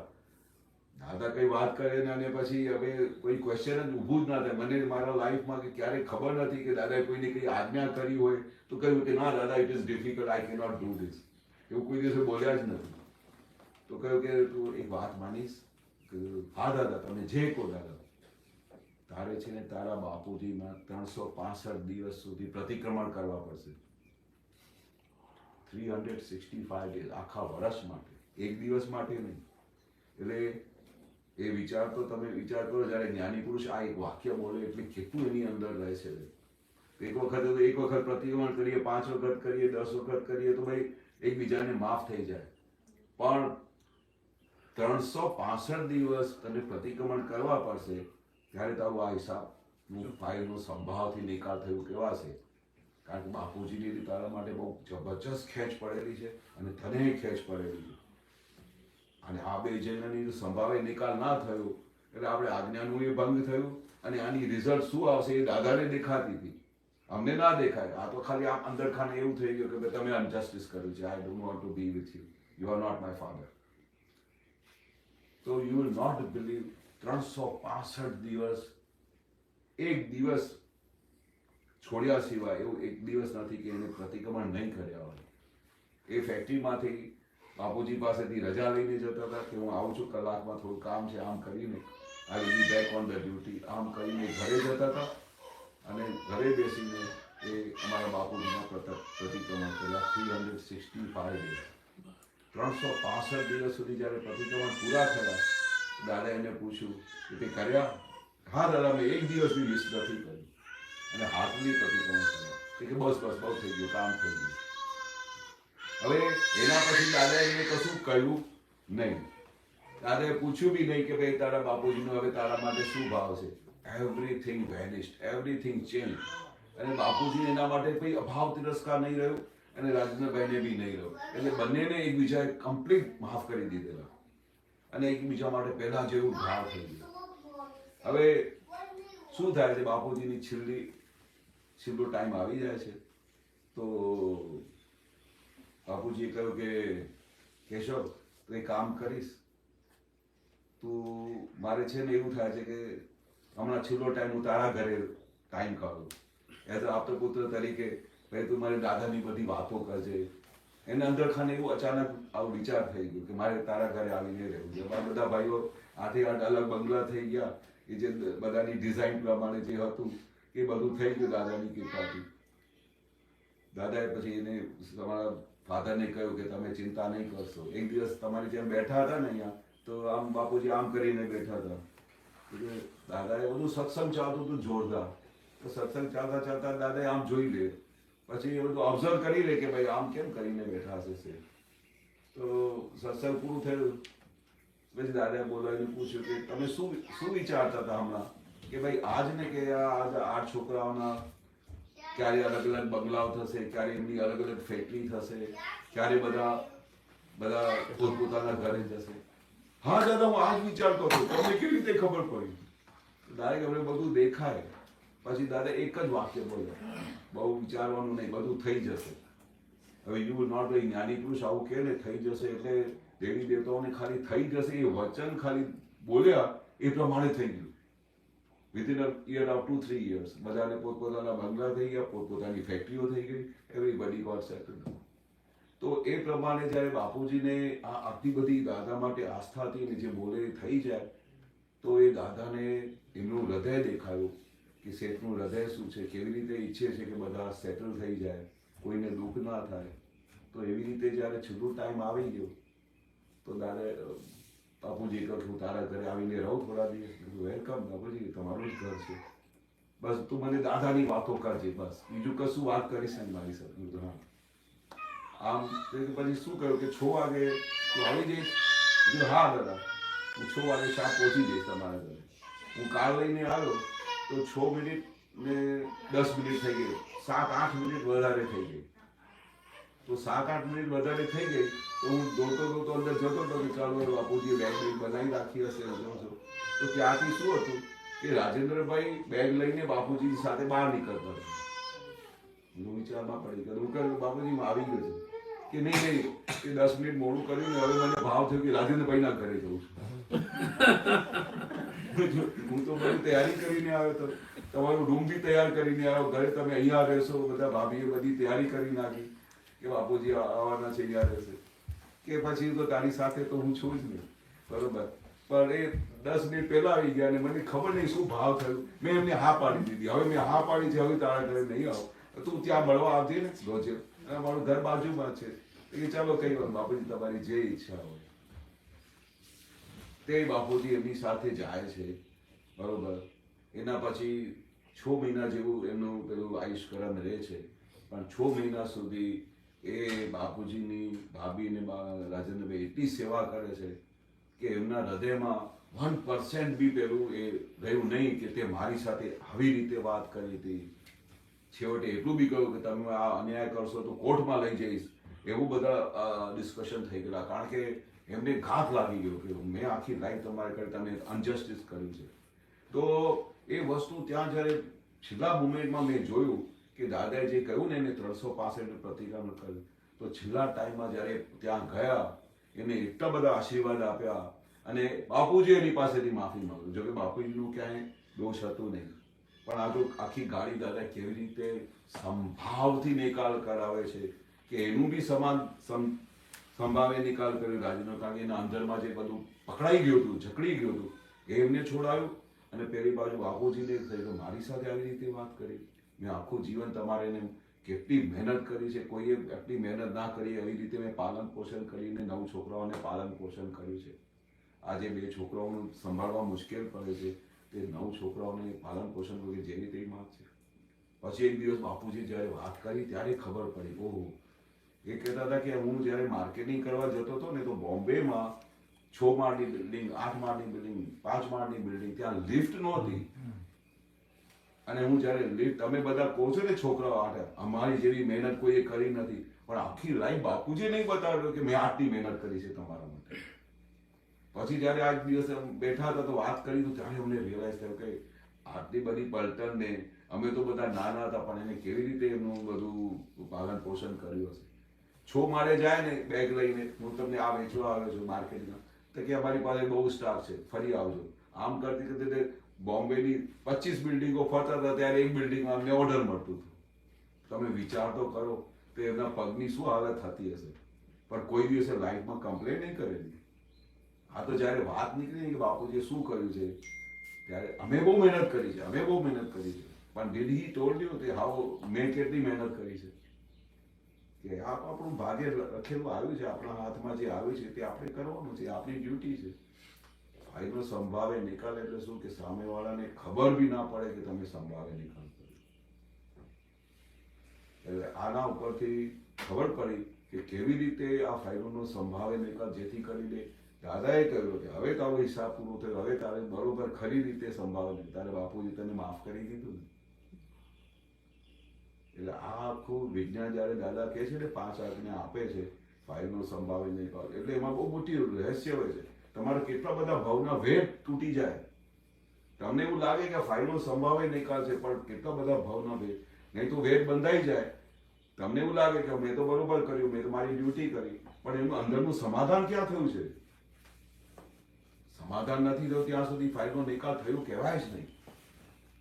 એટલે પછી અમને બંનેને શાંતિ મળી, ભલે એકદમ પીસફુલી બાપુજી 94 વર્ષે ગયા, પણ કોઈની સાથે કઈ વેર બાંધેલું નહીં, કશું નહીં કોઈને, અને નિરંતર બધાને આશીર્વાદો આપેલા. અને ભાઈઓને બી બાપુજી માટે કઈ થયું નહીં. એને સંભાવે નિકાલ કહેવાય. બરોબર? તમને કેવું લાગે છે? બરોબર. 2-4 પદની લીટી લો, પછી આગળ બીજા પ્રશ્નો હા. અસીમ જયકાર. ઓકે, કેટલા વાગ્યા છે? 30 મિનિટ અસીમ જયકારો બોલાવવાની ભાવના છે. ધવલભાઈ, અડધો કલાક એ અસીમ જયકારો બોલાવવાના છે એવું છે? 8:38 થઈ. તો અસીમ જયકારો લઈએ. બધા બોલાવશે ને એક એક કરી કે કોઈ એક જ બોલાવે? એક બોલાવે ના, બધા થોડું થોડું બોલાવે છે આમાં. પણ હવે બધા નવા છે એટલે ખબર નહીં કેવી રીતે એક જેટલાને ફાળો કઈ વાંધો નહીં. તેજસ્વી આપણે મૂકવું જ પેલું 5 મિનિટ એ બહુ થઈ જશે. જય હો બોલીએ ને એટલે ચેન્જ કરી દેવાનું. હા, બાજુમાં જે હોય એ બોલાવે. બરોબર. હું શરૂઆત કરું કે પાછી? 5 મિનિટમાં બહુ ઓછા લોકોનો વારો આવશે. 5 વખત કરો. 5 બોલાવો બધા. એક જ જણ બોલા. હું બોલો? હા, બોલો. ચાલો. એટલે 30 મિનિટ સુધી હું બોલ, તમે બોલશો. ચાલે. તો બોલાવશે ને ધવલને એ લોકો થોડું? હા, થોડું તમે બી બોલો. તમે કપ આપજો.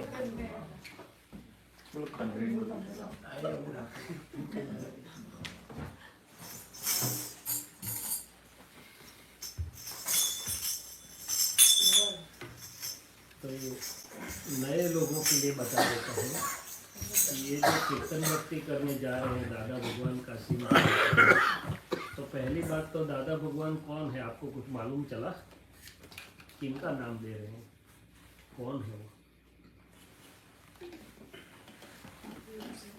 ये जो ये बाजू बैठे हैं कोट टोपी धोती वाले, वो है? तो कॉन्ट्रैक्टर थे, उस बाद में उनको ज्ञान हुआ। हाँ, मगर उन्होंने क्या बताया कि ये जो कॉन्ट्रैक्टर है वो तो बादरण के पाटीदार है और उस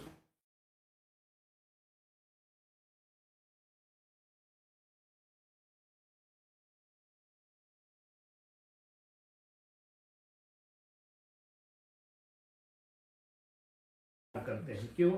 तो कि हमारी 4 डिग्री जो बाकी है वो पूरी हो। तो दादा भगवान सुखड़ की लकड़ी पर जल सके ऐसे होते हैं क्या? और ये पटेल को तो हमारे 5 जनवरी 1988 में सुखड़ की लकड़ियों पर रखना पड़ा। क्या करना पड़ा? तो वो देह मंदिर था, ज्ञानी पुरुष थे, दादा भगवान अंदर प्रकट हुए थे।